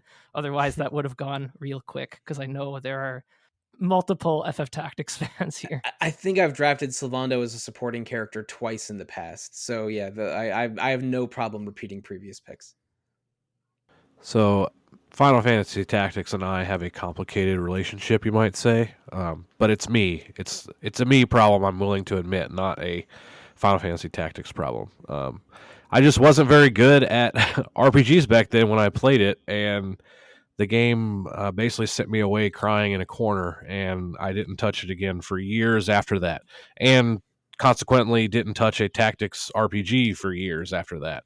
Um, but now I've come around. I'm a lot older. I've played quite a few, and I have made the solemn vow to myself that I will play and finish Final Fantasy Tactics again someday. So You're in for a good time. yeah, I mean, Square Enix has to be thinking about remaking this thing, right? Like they just did, Yeah, I mean, they just did Live Alive and Tactics Ogre and Star Ocean maybe 2. most importantly, Tactics Ogre. So yeah, Yeah. So they're, I think they're really putting effort into good remakes, and like for me, FF Tactics seems like almost an obvious one, especially since I think they have a pretty good relationship with Matsuno since he's been involved in FF14 fairly recently. Yeah. So Jimmy, maybe you don't have to wait that long for a remake to be announced, but that's entirely speculation on my part. But I think it was part of the Nvidia leak too. So oh, yeah. was it? Oh, maybe it Yeah. was. I think I did read that leak, but I completely forgot. It was that and then the Insomniac leak and whatever. It's This is more of a fun leak than the Insomniac leak. yeah. It's a leaky industry that we care so much about. Indeed. But Alex, it's time for you to leak your sixth pick to us. You still have antagonist, side character, and gameplay parentheses action left. Yeah, and I'm slightly regretting not just picking Delita, but we'll figure out villain later, probably as the last pick. I think next I'm gonna go with a pick that I really wasn't worried about anybody picking, except maybe Jimmy, because I know he also shares an appreciation of Western RPGs. I also like Western RPGs, but it's mostly the same 6 or 7 BioWare ones. So I know it's not really my brand, but let's see where you're going with. Yeah, and this is BioWare adjacent. So it's an Obsidian game, and it's probably what I'd consider, just in terms of like general discourse I see online, I think it's the most probably underrated RPG I've played. And that's Star Wars Knights of the Old Republic 2. And I'm gonna go with supporting character Kreia. So I don't know how much y'all know about Kreia. Most of my KOTOR knowledge ends with the first game and then continues with HK-47 being good in KOTOR 2. and he's another solid choice for supporting character.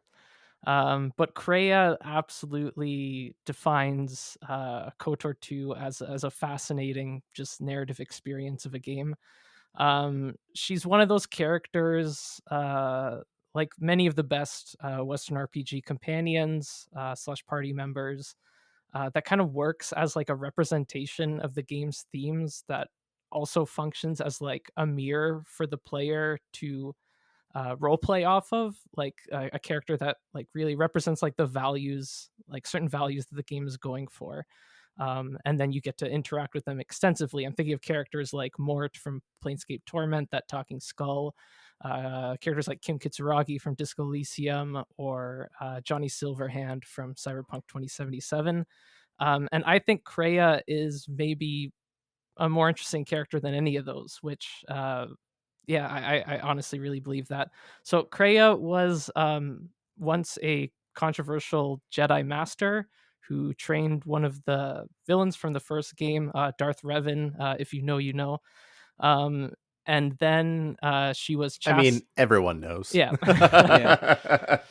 And then she was chastised for kind of leading Revan onto a kind of darker path, for kind of just being more questioning of what the Force is. But that ultimately made Revan an incredibly powerful leader and Force wielder. So clearly she was onto something. And then she also became, after getting excised by the Jedi community, she became a Sith Master. Seeking kind of revenge against the Jedi for leaving her behind for reasons she didn't agree with. But then she was betrayed by her apprentices, as often happens with Sith. So Kreia is this old woman who's kind of like peaked beyond her years, but she's tied to you the main character, the Jedi Exile, with like a force bond. So you two are inextricably connected for the entirety of the game. And you start to find out all these details about her past as both a Jedi and a Sith. And ultimately, she's at this point now where she um, is like against either code.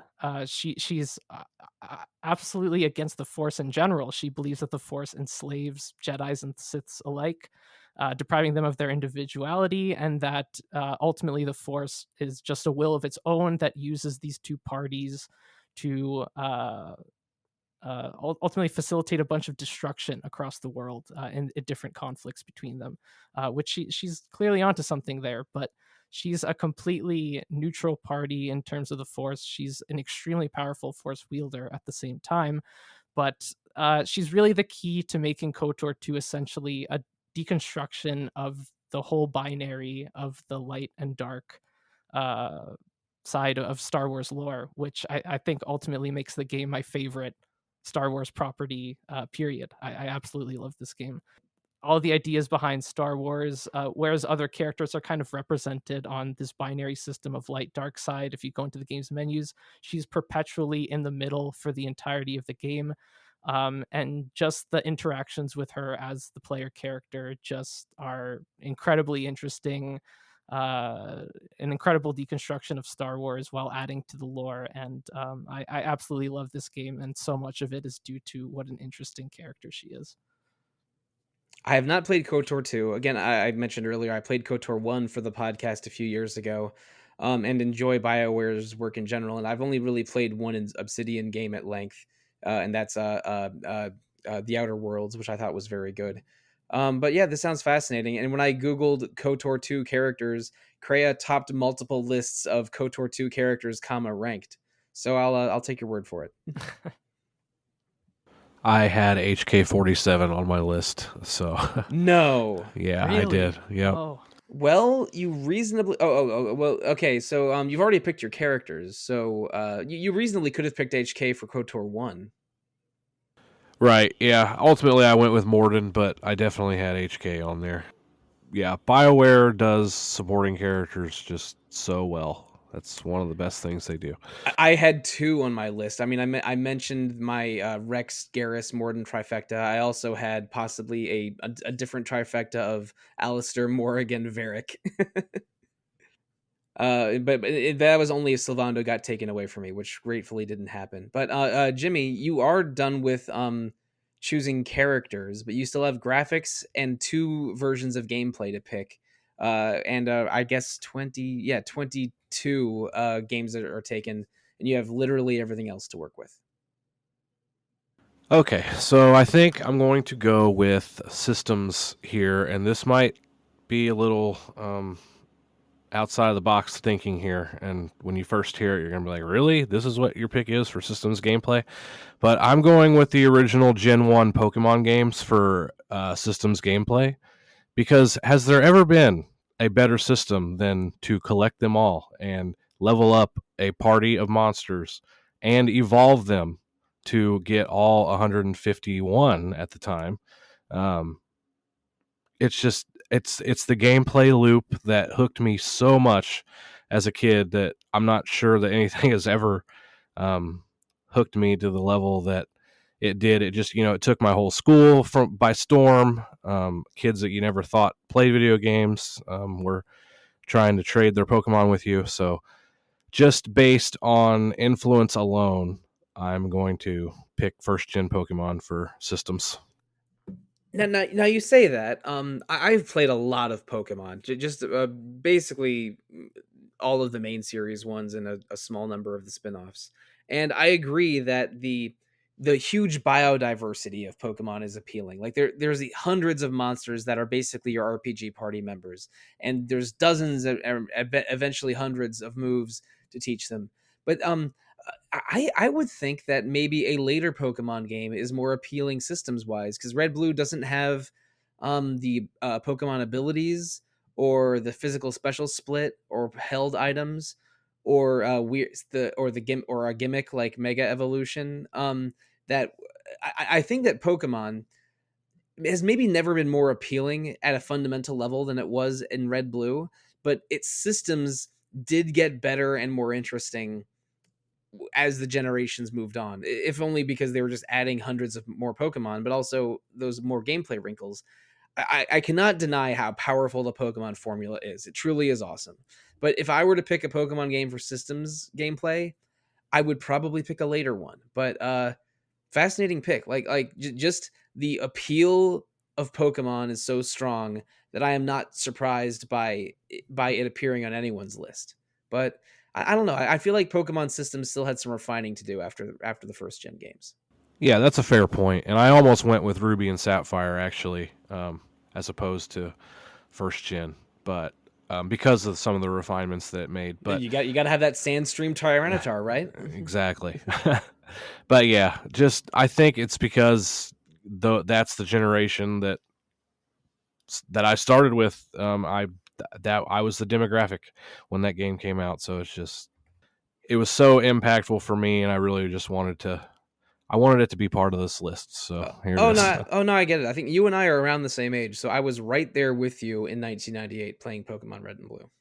Yeah, I played Gen 1 to 3 when I was younger and really liked them. But then I just completely fell off Pokemon and never got super back into it. But I loved how Ruby and Sapphire also introduced the 2v2 Pokemon battles. I thought that was a great That's addition. right, yeah. And 2v2 is the pro Pokemon main format at the Pokemon World Championships every year, which I attended once. But my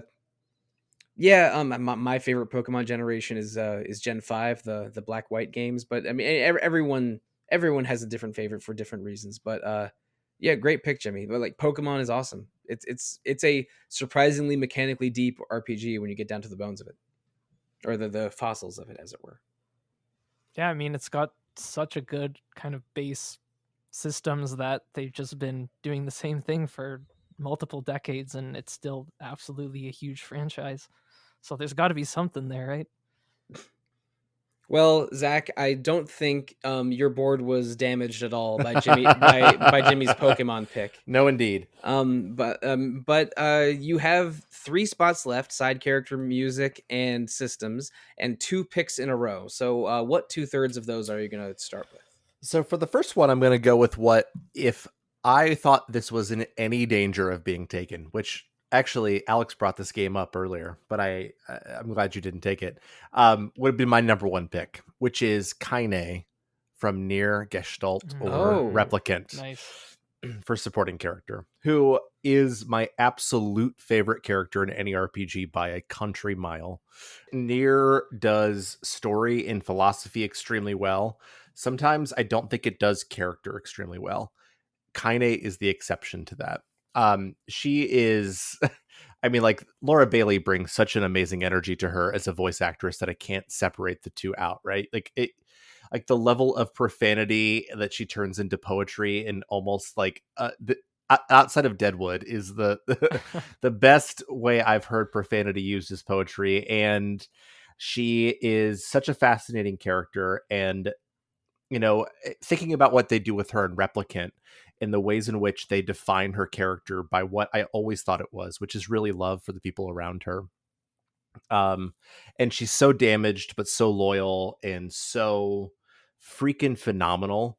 Like, she is, to me, like she's my favorite character maybe in media. I love Kaine. She's so good, and I could go on for days, but I know that I shouldn't, so I won't. But Kaine is great. The raw emotion of that scene, like after some of the fights in Shadow Lord's castle, I'm sure you know which one I'm talking about. Oh yeah, was that performance sticks with me so hard. And the more you learn about Kaine in the sort of second run of the game, you get more, or the second half of the game, you get more details into her background and personality and her struggle. And it just, the more you spend time with her, the more you appreciate her. Her musical theme is wonderful, which is a consideration of why I almost got. I almost drafted Nier. It's the best song on the soundtrack. Yeah, I almost drafted phenomenal. it for. I almost drafted it for music for that reason. But and when it comes with scenes with great profanity, for comedy, I would definitely award it to a certain scene from the Boondock Saints. And I guess also for comedy, there's a scene in season 1 of The Wire. They just said the F word over and over yeah, again. It's Crime McNulty. scene. It's McNulty and Bunk at a crime scene, Yeah. communicating entirely in F bombs. And maybe I just like F bombs because that's kind of how the Boondock Saints goes too. Effing do. Oh boy, yeah. I want to minimize the chocobo works for this episode, but no, like Kaine, like her crudeness and her beauty and her struggle and the performance of her character and it all combines to a truly excellent, memorable character.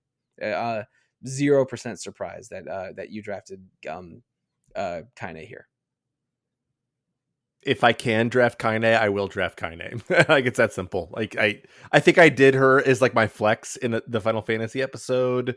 Like I will always draft Kaine. She's so good. I don't really have much more to add. I think that was very thorough and put things well without getting into too much. But I'm also just I want to give us some gold stars for mentioning both Deadwood and The Wire in that answer. So good job. Guys. Yeah, we're fans of HBO prestige dramas here on Retro Encounter. But anyway, Zach, you still have another pick in a row. The first pick of round 7, in fact. So for music, I'm going to take what I would have taken if I was worried. And I know I can't take everything from Final Fantasy 14 for music because I would if I could. This is actually a tough choice for me in terms of which expansion to choose because my actual original choice was Chrono Cross. So thanks, Aleks. You're welcome. And my system's choice is going to involve this series as well. And I don't want to do too many, like, I love only 2 series. Shadowbringers is my choice for music, which is tough because Heaven's Ward has some great freaking music. Dragon Song is so good. Endwalker has some phenomenal music, but I feel like the way that Shadowbringers uses music is so special. Like I feel like every single piece of music that it has in Shadowbringers, they like listen to Eternal Wind from Final Fantasy 3 and they were like, hey, let's make every great piece of music from this soundtrack sound kind of like this. And they did. And it's phenomenal because Eternal Wind, first of all, is a phenomenal track. It's the best overworld theme in Final Fantasy. And yes, I'm including Terra's theme. And like some of the music they play during some of the later sequences, I think about some of the stuff when you're talking to the Crystal Exarch. I won't say who that is for spoiler reasons. Like the music during those sequences is just fantastic. And the trial in 5.3, which is part of Shadowbringers, which again I won't spoil, but just like if you know the backstory behind it, like that Soken wrote that song while he was going through chemotherapy, and also like the quality and the kinds of lyrics that he put into that song, like they are so strong, and like the variety that Soken can put into it. Like I actually think that Final Fantasy 16 is one of Soken's weaker soundtracks in the last 10 years, and that's saying something because I think 16's is pretty darn good, but I think Shadowbringers is peak, especially if you're including the expansion, and also like there's some Nier Automata music in the expansion too, so I'm gonna count that too. That's true. Yeah, you get the Nier mashups there. You have the Kaine and Final Fantasy matchup that you haven't gotten to, Sollosi, because I know you're not this far in the patches. That's correct. The final raid is phenomenal. I have heard that track, but I have not done that raid yet. It's true, but it's freaking great. I also really like Torn from the Heavens / Dark Colossus. But, I mean, there's so much good music in Shadowbringers. I think it's peak, and Endwalker's great too. So yeah, Shadowbringers is my pick, and yeah, I'm happy with it. My favorite thing about Shadowbringers' music is many Final Fantasy battle themes start with a staccato beat, like some kind of dun dun dun dun dun dun dun dun dun dun, or like dun dun dun dun dun. The Shadowbringers track Insatiable for a lot of the boss fights.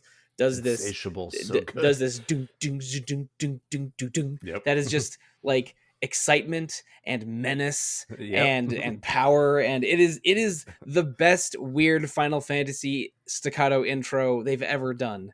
and it's just for a regular boss fight, and I love it. That's all I want to say. That's phenomenal. It's so good.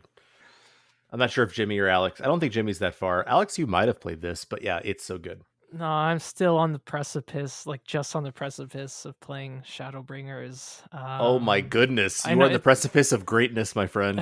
I stopped playing FF14 in between Shadowbringers and Endwalker, which you've brought up on the podcast before.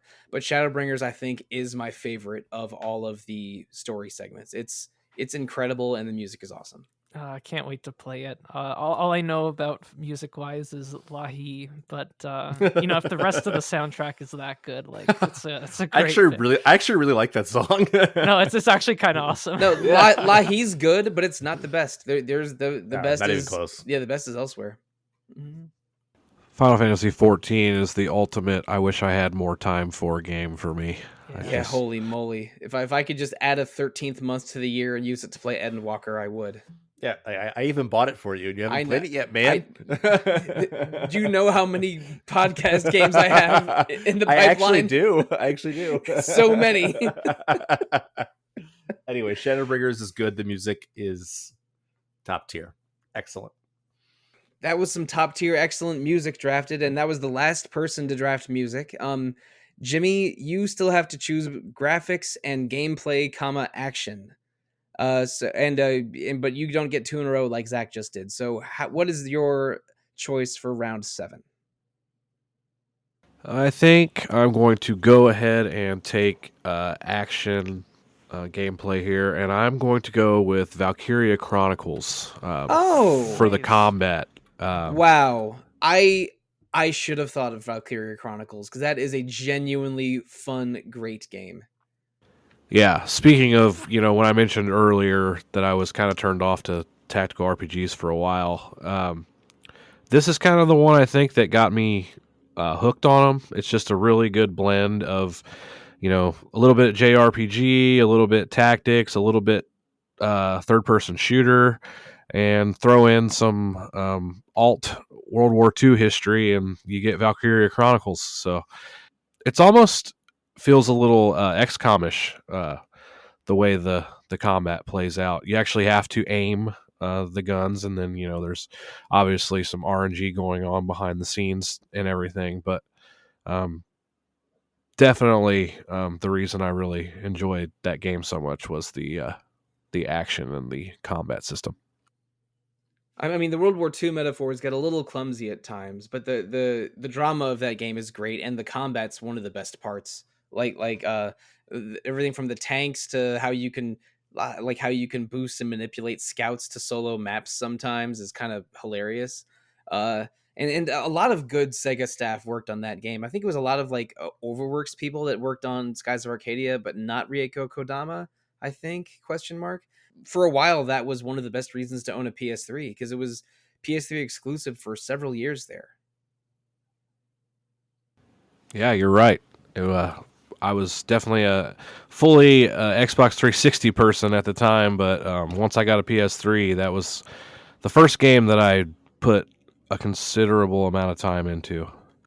It eventually got a remake, and now you can play it a bunch of different ways. But I remember that being a selling point on the PS3 for me, because when I played it at a friend's house or watched him play it quite a bit of time before I got to do so myself, and yeah, that was on the list. So Zach or Aleks, do you have any feelings on Valkyria Chronicles? It wasn't on my big board, but it's only because I sort of forgot about how good that game is. It's Valkyria Chronicles is great. Yeah, it's actually very, very high on my backlog of things to play. I never gotten around to it. I've wanted to pretty much since I heard about its release, and I got a sense of all its kind of hybrid gameplay mechanics. But I just haven't yet. I have it on my PS4, the remastered version, and I'm really looking forward to when I do get around to it, because it looks awesome from gameplay perspective, story perspective. The visuals all look really legit. All right, well, Aleks, I guess you haven't played Valkyria Chronicles enough to put it on your board, but you have 2 more spots to draft: antagonist and gameplay (action). So what's it going to be? It's going to be action gameplay.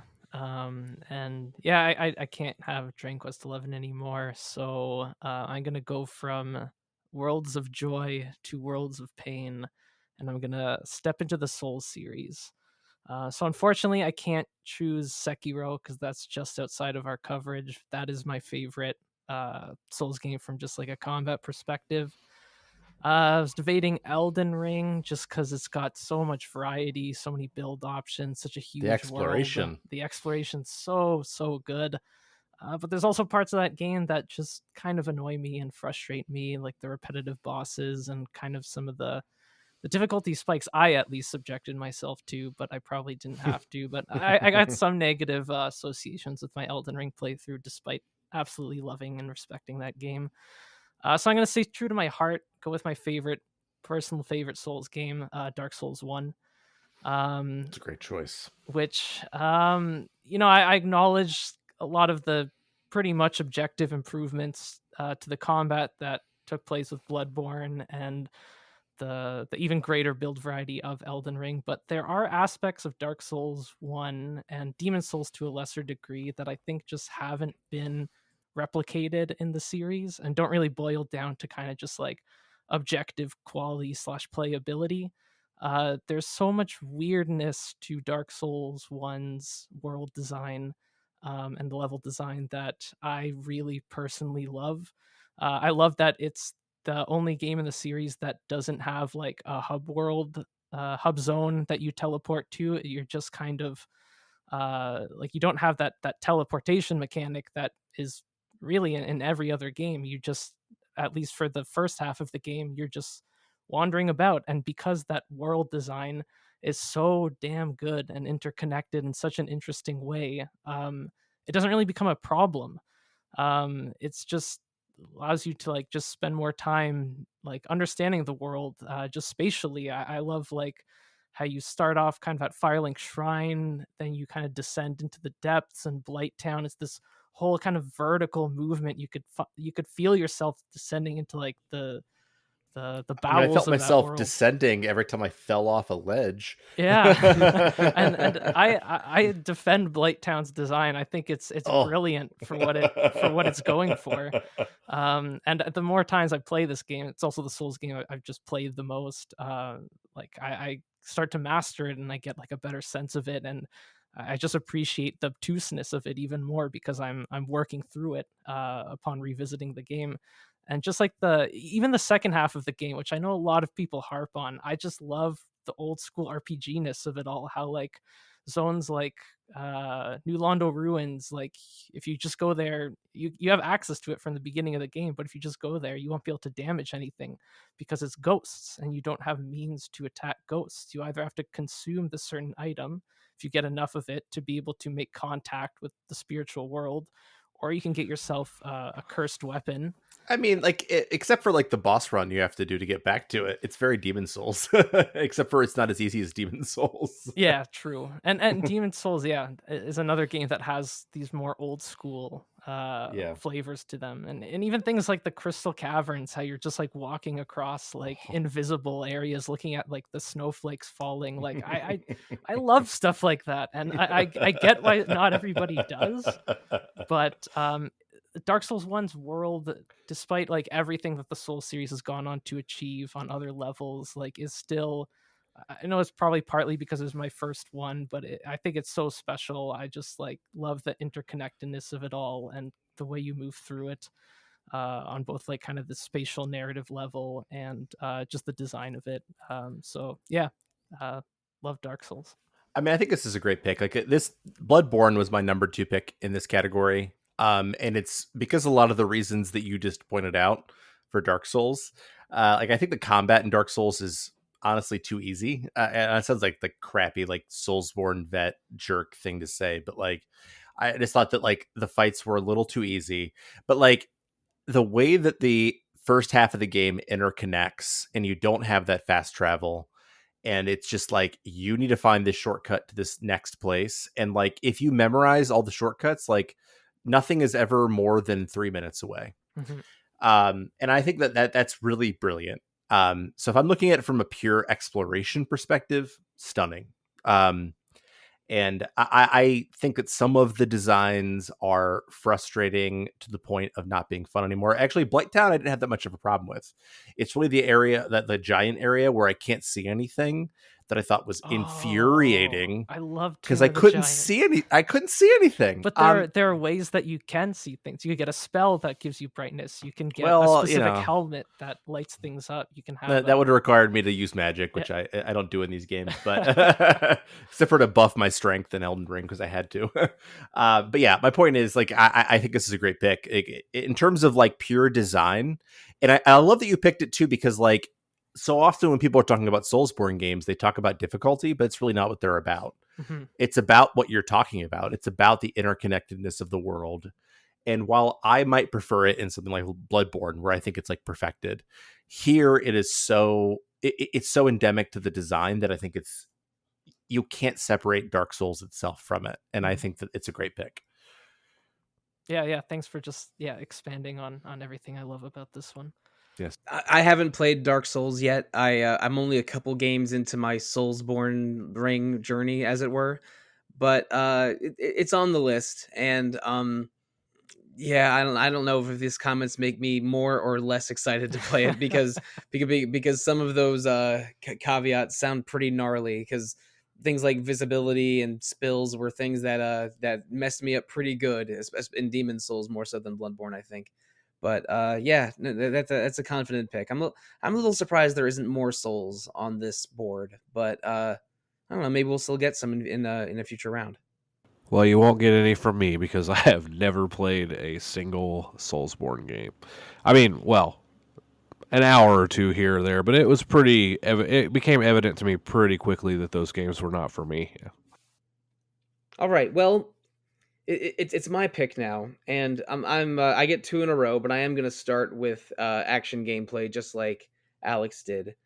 And I was considering Bloodborne for this. I basically had 3 games on my list. Bloodborne, absolutely fabulous game. Could have been qualified for multiple categories, but its gameplay is really just intense and exciting and awesome. The other one I was considering was, maybe surprisingly, we haven't mentioned Nihon Falcom for 1 second in this podcast so far.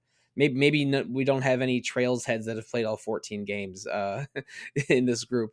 But I was thinking about East 9 for gameplay as well, because it's the best version of the adult sprinting around, party members behind him, fast switching between different characters for different combat styles. There's a lot of weird navigation stuff in East 9, like you learn how to glide and run up walls, and just getting around town in East 9 is super fun.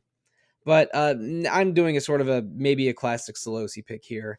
And I was confident no one else in this group would pick it. Action gameplay for me is Monster Hunter Rise. I mean Monster Hunter. It's a multiplayer action RPG. 14 different weapons by the time you get to the 3DS era, each with a thorough move set. And different Monster Hunter games have different ways to twist around that move set, and all of that are different wrinkles. But Monster Hunter Rise's wrinkles of giving you pet dogs to ride and be your battle companions, to fully equip your pet cats that'll set traps or heal you or play music that boosts you, and also in Sunbreak you get other battle companions that can fight alongside with you in the form of some NPCs, and an owl that will scout the monster out for you, and most importantly of all, a giant firefly called a wire bug that lets you use bug silk to Spider-Man across the area. The different fighting styles and weapons in Monster Hunter Rise, with the wire bug techniques and the incredible boss battles that are, because again, really Monster Hunter games are about exploring a hunting ground, finding the boss, taking down the boss as efficiently as possible, breaking off the boss's horns or wings for better materials, then fighting more giant, awesome, cool bosses. Like Monster Hunter Rise and its expansion Sunbreak are my favorite version of this Monster Hunter formula, because it's faster than ever, more arcadey than ever. You can zoom around on your wire bugs in amazing ways. And I think my favorite just regular gameplay thing I've done the past couple of years is in Monster Hunter Rise, pulling off one of the shield moves called a Metsu Shoryugeki is basically a giant invincible uppercut that you use to you use your wire bug silk to uppercut the monster and then drag yourself down back to the ground rapidly to sort of slam dunk them into a stun. And whenever I land a Metsu Shoryugeki on something, I feel like $1,000,000. And I put multiple 100 hours into Monster Hunter Rise gameplay in mostly in 2021 and 2022. I will admit that is the game that we've talked about that I am the closest to starting. I am a little surprised to hear that, but it's the truth, because I like the idea of the combat. I like the idea of it. It just sounds like a fun loop to me. It's an incredible loop, and Monster Hunter that loop has become gentler and more fun with every subsequent game. And a lot of people still prefer Monster Hunter World to Monster Hunter Rise, and that's extremely fair. And again, because Monster Hunter Rise is a lot wackier than World. But I mean, when I'm thinking about the Monster Hunter gameplay that I find the most satisfying, it's the one that gives you your dog steed and your Spider-Man silk. So yeah, again, I will sword and shield and hammer and lance with the best of them in Monster Hunter Rise. And when Monster Hunter Wilds lands in 2025, I might have to quit RPG Fan to hunt monsters with all of my spare time. Yeah, it's just a really great pick, Sollosi, which just didn't even occur to me. But yeah, I love this series. Also, I haven't actually played Rise yet, but I've played multiple other games in the series, and I think what really makes Monster Hunter for me is that it provides like I'm a huge fighting game fan, and Monster Hunter provides the same satisfying learning curve of mastering like a move set and doing your own thing with it that is probably my favorite aspect of fighting games, and plugs it into an action RPG with tons of co-op possibilities. So it's a great formula and a great pick. It really is the fighting game thing of mastering your move set and the Souls thing of like learning a boss by their tells. Yeah. I've been a Monster Hunter fan since the PSP era with Monster Hunter Freedom 2. But Monster Hunter does not have great characters for the most part. It's kind of a story deprived game, which is why it's squarely in the action gameplay category for me. And I do have to talk about narrative a little bit with my final pick because I get two in a row because we're at the beginning of round 8 now. I have an antagonist to choose still. I figured that like Final Fantasy VI and other games would be long gone by the time I got to antagonist in round 7 or 8. And before I knew I would have the fourth pick in the draft. So the antagonists I considered were first of all my favorite Yakuza villain, who is not a lot of people's favorite Yakuza villain. I love Mine from Yakuza 3. He's a dark reflection of Kiryu with a deep relationship with one of the other main characters in the game. That's I think really fascinating. I could do a whole podcast on Mine. Then I also thought about Dracula from Castlevania, because the different versions of Dracula over the years, and especially in the animated series, sort of paint a picture of him that makes Dracula way more interesting than sort of the faceless vampire he was in the NES days, or faceless vampire that turned into a purple bat monster in the NES days. But I didn't go with that either. I'm going with one of my favorite 16-bit villains that I was certain none of you would pick, and I guess I was correct. And that's Douse from Tales of Fantasia. Douse is really fascinating. He kicks your ass at the very beginning of the game. So he's communicated to be threatening and powerful at the beginning. You're transported to I can spoil a little bit. You're transported to the past to fight Douse when he was in his prime. But then you discover that he's not just a megalomaniacal villain commanding an army of monsters. He's trying to stop the humans from exploiting the environment and eventually like destroying the planet that you live on. So your solution is not just to you're not in the past is not to just defeat Douse, but to stop Douse and also stop the humans from draining your planet of its resources. And because Douse's goal is to return to the world that he traveled from with a seed from Tales of Fantasia's world tree to regrow his own barren homeworld. So basically, Douse is cool. threatening, has a secret environmentalist message, and then towards the end of the game, a secret romantic bent to his character. That's made him my favorite Tales villain basically from the beginning. I think he's really underrated, and when he cameos in Tales of Eternia as a time god named Secundez, I even thought he was cool then too. So I was sure no one would pick him, and I guess I was right. My villain for my this little exercise is Douse from Tales of Fantasia. I like the pick, and I am glad that the Tales series got some representation during this draft. Towards the end, I was worried about the lack of Tales representation and the lack of Falcom representation. But I like Monster Hunter Rise too much to pick it over an East game. Although that pick was almost East 9, and this pick was almost Dracula. But Alex, if you really want to, you can pick a Yakuza villain or a Castlevania villain, because your last spot to choose is your villain. And we're in the middle of round 8 now. The home stretch is in sight. Go for it, Alex. Well, I'm still a bit stumped on villain. Were I to pick a Yakuza villain, it would definitely be Kuze from Yakuza 0, but I've already drafted that game, so that's no longer an option. Kuze is so good though. He's so awesome. I know Sollosi thinks so. Oh yeah. No, you're talking to the guy who has Kuze as his PSN avatar, and has since 2020. Yeah, so I've honestly been Googling RPG villains for a little bit during this episode after my top considerations got taken. Yeah, so two ones that I was considering were Gabranth from Final Fantasy 12, aka Darth Vader, but Final Fantasy. He's an awesome villain, and also the villain from Live Alive was another one I was mulling over. Yeah, Odio, or like whatever. A letter O that is manifested in multiple ways. Yes, that's right. Yeah, Dark Lord Odio, and there's a lot more to him than just being this kind of personality-less Dark Lord. Yes, Live Alive gets real weird at the end. With the villain, it's pretty cool.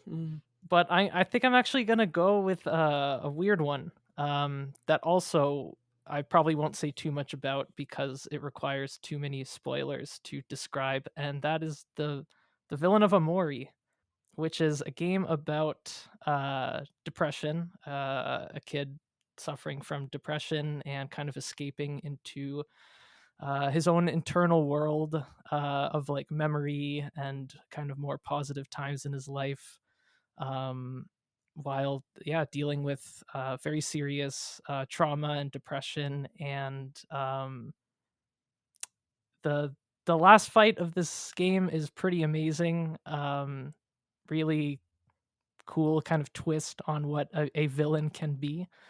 And I think that's all I can really say about it. So I'll just leave it at that.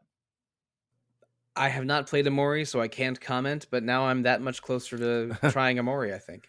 Yeah, I mean, I've played the first 4 or 5 hours of Amori, and I was supposed to review it, and then you took it over, and I appreciate that.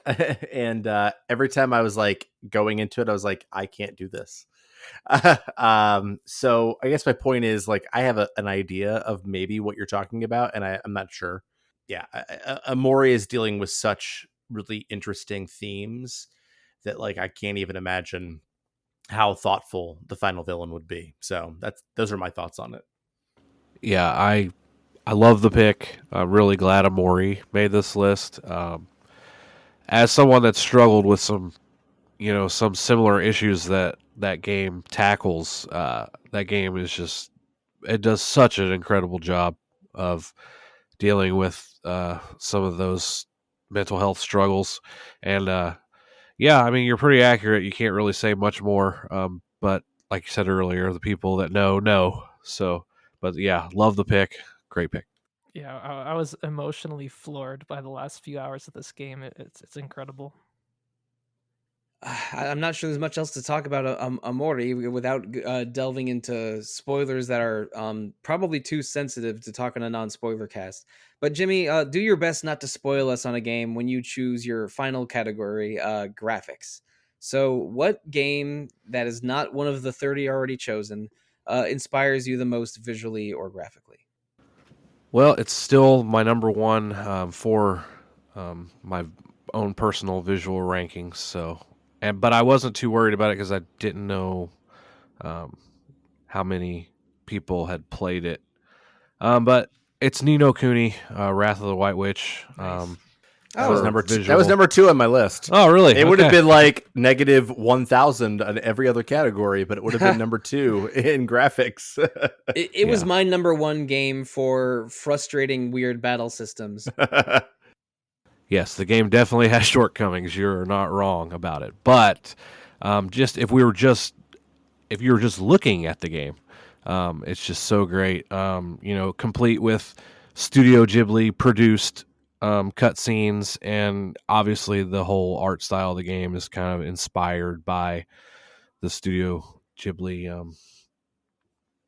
Just it has Studio Ghibli has a look, and that is the video game version of it, and I just love looking at it. Now this might be the game that I would put screenshots on my walls of my kids too, because they also love the visual style of it. So I'm gonna go with that and feel pretty confident in it. I'm glad it was still there.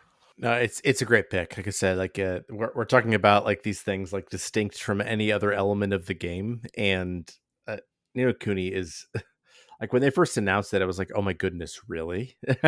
And then it looked so incredible, and I'll admit that like I was disappointed by it and its sequel for very different reasons, but man, the games look amazing. I have not played Ni no Kuni 2, but I was really frustrated by some of the gameplay stuff in the first Ni no Kuni. But it looks beautiful, and the Joe Hisaishi soundtrack sounds beautiful as well. Mhm. No denying that. I mean, if you're frustrated by that, like Ni no Kuni 2 is not frustrating. It's actually too easy is the problem with that one. Okay, Mister, I played every Souls game in 3 months. No, trust me. Well, maybe I think I do have a copy of Ni no Kuni 2 somewhere. So maybe because I buy too many video games. But maybe if I really need something cozy, I'll consider it. But It's worth it. I'm closer to going the other direction and just punishing myself with Dark Souls and Elden Ring later this year. Those are better choices, honestly. Yeah, Ni no Kuni is a great choice in visuals in the same way that I think Dragon Quest XI would be a great choice in visuals, where you're just like, here's just a game that's just looks. The whole art style is just based off this absolutely master's signature kind of manga-ish anime style, and yeah, that's what Ni no Kuni is, and it's amazing. All right. Well, we've talked about 31 amazing games plus several other considerations, but we only have one more game to complete our 32 game ballot, and that's from Zach, and it's going to be representing gameplay systems. So Zach, what job system or progression system or menus are your favorite of what you can still select? So this is going to be a controversial pick, and it's one that might have gotten taken in other categories, but it didn't. And it is Xenoblade Chronicles 2. Over 3, really? Yes. From a gameplay systems perspective, it's not even close. Okay. Really? Yeah, it's not even close. So on that front, not even close. I mean, I've only played a bit of 2 and none of 3, but I mean, my thought was 3 is the one with the job system, so that's the one that appeals to me the most. I understand that. I mean, like, you sort of have a job system in Xenoblade 2 because you have all the blades that you can assign, reassign, do a bajillion different things with. Here's the thing about Xenoblade Chronicles 2. Like, either you're into it or you're not. Like, the systems behind Xenoblade Chronicles 2 are insanely convoluted. Like, you need to like dive 1,000% deep to really fully experience what it has to do. But you could probably clear the game without doing that. But like you recruit all these blades, and when I say recruit, like you pull them with an RNG style nonsense thing, which I'm still, even with that, I'm including this in there. But like all the back end stuff in Xenoblade Chronicles 2 is so interesting to me. Like in terms of the ways you unlock abilities by like, depending on the blade, it's like killing this unique monster, or like doing this other thing in this certain town, or like there's just so much depth to it. and you don't really have to do all that depth to clear the game, or even to clear some of the biggest challenges in the game.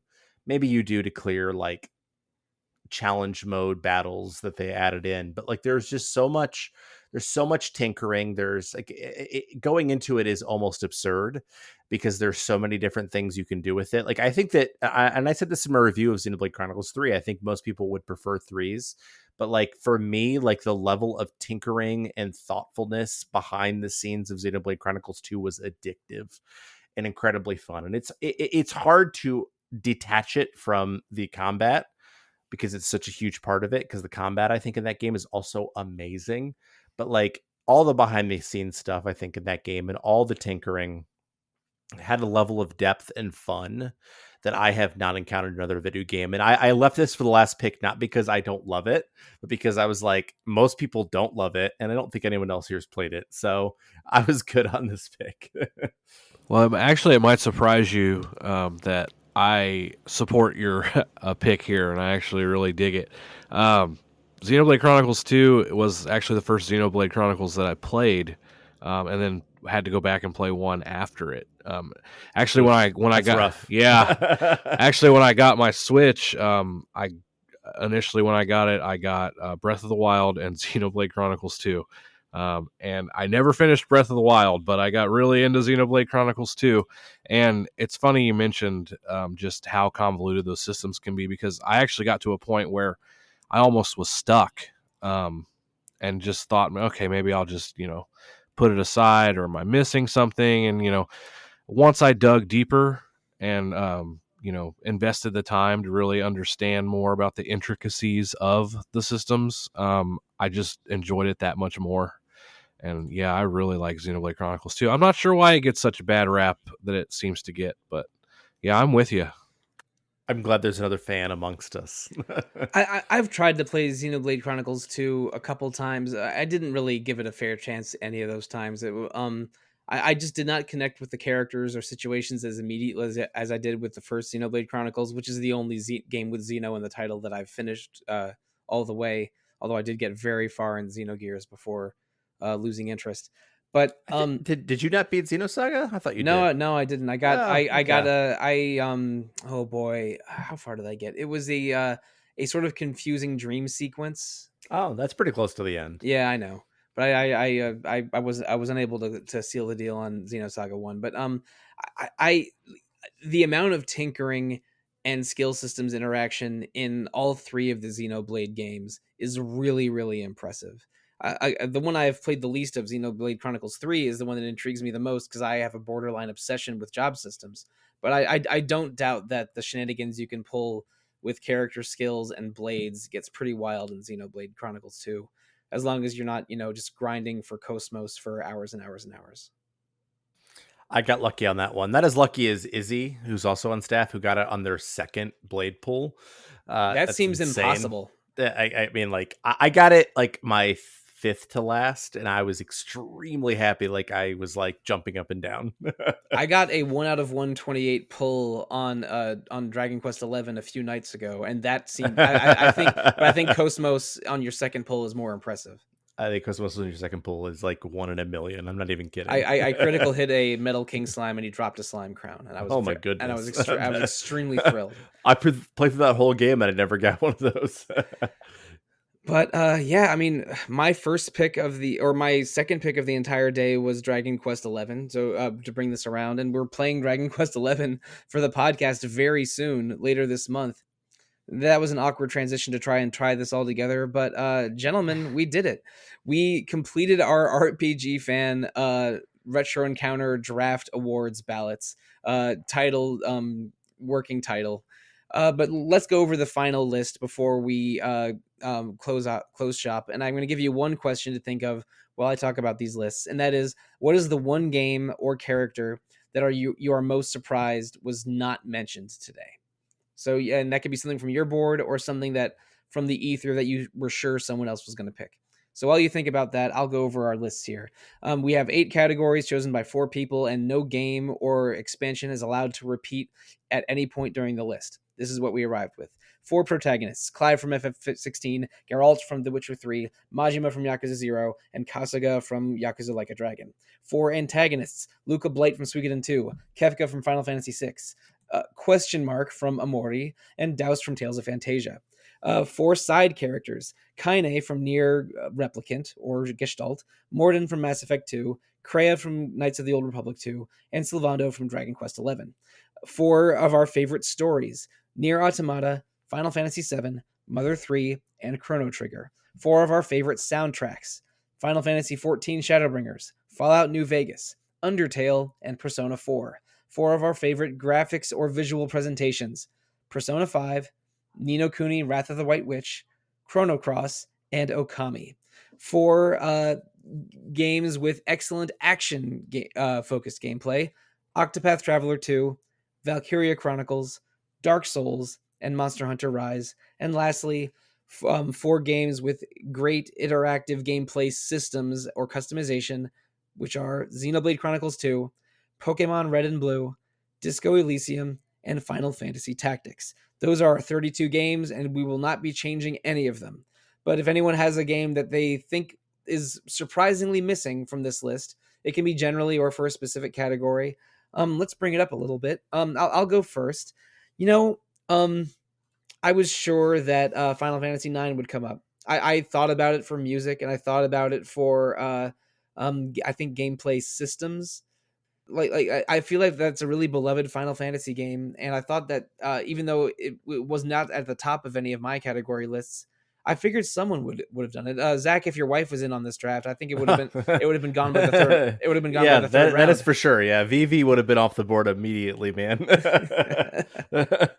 Yeah, I haven't played 9 in so long that like it's been like, I'm not kidding, 25 years, and it came out 25 years ago since I played 9. So I can't. Oh boy, I think I played it once like 22 years ago, and then a second time like 20 years ago. But it's been a minute. Yeah, I also 9 was the first one I beat completely on my own, and that was also like 20 years ago. But does anyone else have a game that they were surprised didn't make it on the list? I'm surprised 10 didn't make it. Final Fantasy 10. Because it was on my board for a lot of things, even though like 10 is a game that I like and don't love. But I feel like there are so many categories it could work for, like the visuals. Like it was number 3 on my list for visuals. It's such a beautiful game. I still think it's the most beautiful PS2 game outside of Okami. That you brought it up, and I just hadn't thought about it. The music's great. Orin is a phenomenal side character. Mhm. I'm actually genuinely surprised 10 didn't make it. The turn-based combat in that game is fantastic. 10 is my surprise. The character switching is so smooth in 10. I just so good. I just love that. Yeah, I think my biggest surprise is not seeing Bloodborne from either of you two, Sollosi and Zach. I really thought about it for it was for number gameplay. 2. It was number 2 for action gameplay for me. If Octopath Traveler 2 hadn't won, it would have been my pick. Yeah, I figured it would be up there for at least one of these categories for both of y'all, but we still got one Souls game on here, so the representation's there. I think specifically, just if we're just talking about story, it shocks me that Kingdom Hearts is not on this list, because is there a more coherent story that's not full of plot holes, that's easy for anybody to understand than that game? I mean, come on. I'm surprised nobody chose Goofy as best supporting character. I know this is an audio only medium, but I feel like you can hear my 1,000-yard stare right now. I almost used my first pick on that just to troll Sollosi. That would have been an epic, legendary moment. Kingdom Hearts 2 was actually on my list for best music, for the record. So you know what? I'm not even upset by that. Although we all know that Yoko Shimomura's finest work is, of course, let's say it all in unison, Street Fighter 2. Kingdom Hearts 2. Okay. Xenoblade Chronicles 1. Okay, if we're talking about our favorite Street Fighter 2 character themes, maybe it's time to end the episode. But thank you so much, Jimmy, Zach, and Aleks, for undergoing this somewhat lengthy draft process. It seems like we can't do a draft together without having it go almost 3 hours. But maybe next time we can be generous and keep it to 240 or so. But the next couple episodes of Retro Encounter won't be so long, probably. One episode about bad RPG opinions. Okay, never mind. Then maybe that one will go 3 hours. Where we're going to share our unpopular opinions or controversial opinions and then react to them. I've seen a few of the drafts of this episode. We haven't recorded it yet, but I know some of the opinions that are going to be shared, and get ready, folks. It's going to be a fun episode. We're also doing another episode about the Dragon of Dojima, Kazuma Kiryu, to celebrate the Year of the Dragon, which begins in early February. Basically, some terrible RPG opinions, and then maybe the best RPG dad outside of Dragon Quest V. But speaking of Dragon Quest, we are doing 2 episodes on Dragon Quest XI, which I alluded to earlier in this episode, at the end of February. That maybe those will go long because that's a long ass game. I am near the end of it, but I'm also 70 hours in, so we'll have more on that for you soon. Also coming, more Like a Dragon. We're going to do a spoiler cast on Like a Dragon Infinite Wealth sometime in March, as well as a spoiler cast on Dragon Age 2 as a follow-up to our Dragon Age Oranges episodes from December, all coming soon. And I think, it is early. It is late enough. We can announce that Final Fantasy IV is our game journal game for March. We only just picked it a week or so ago, but I'm already trying to figure out the best way to play it in another month, after I get through all these games with Dragon in the title. But listeners, if you want to email us about our picks for this podcast or games with Dragon in the title, you can always email us, retro@rpgfan.com. You can also follow us on Facebook, Instagram, Threads, Twitter, Twitch, or YouTube, always as either RPG Fan or RPG Fancom, and also join RPG Fan's Discord. RPG Fan also has a shop where you can interact with us and buy things like coffee mugs or apparel or phone cases. A lot of things emblazoned with the RPG Fan Emerald Shield, available on rpgfan.com/shop. RPG Fan also has 2 other fine podcasts, of which I'm recording some episodes of those pretty soon after this. Random Encounter every 2 weeks about randomness and what games we're playing, and Rhythm Encounter about rhythmness and RPG music. You can review Retro Encounter or those other podcasts on Apple Podcasts or Google or Spotify or however you choose to listen. We love all the feedback you're able to provide. But if you want to give us feedback as panelists and not as a podcast, let's share with listeners how to do that. Starting with you, Zach.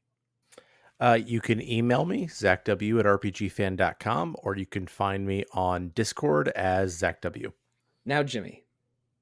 You can find me on RPG Fan Discord as well. I'm Turner-based Jim.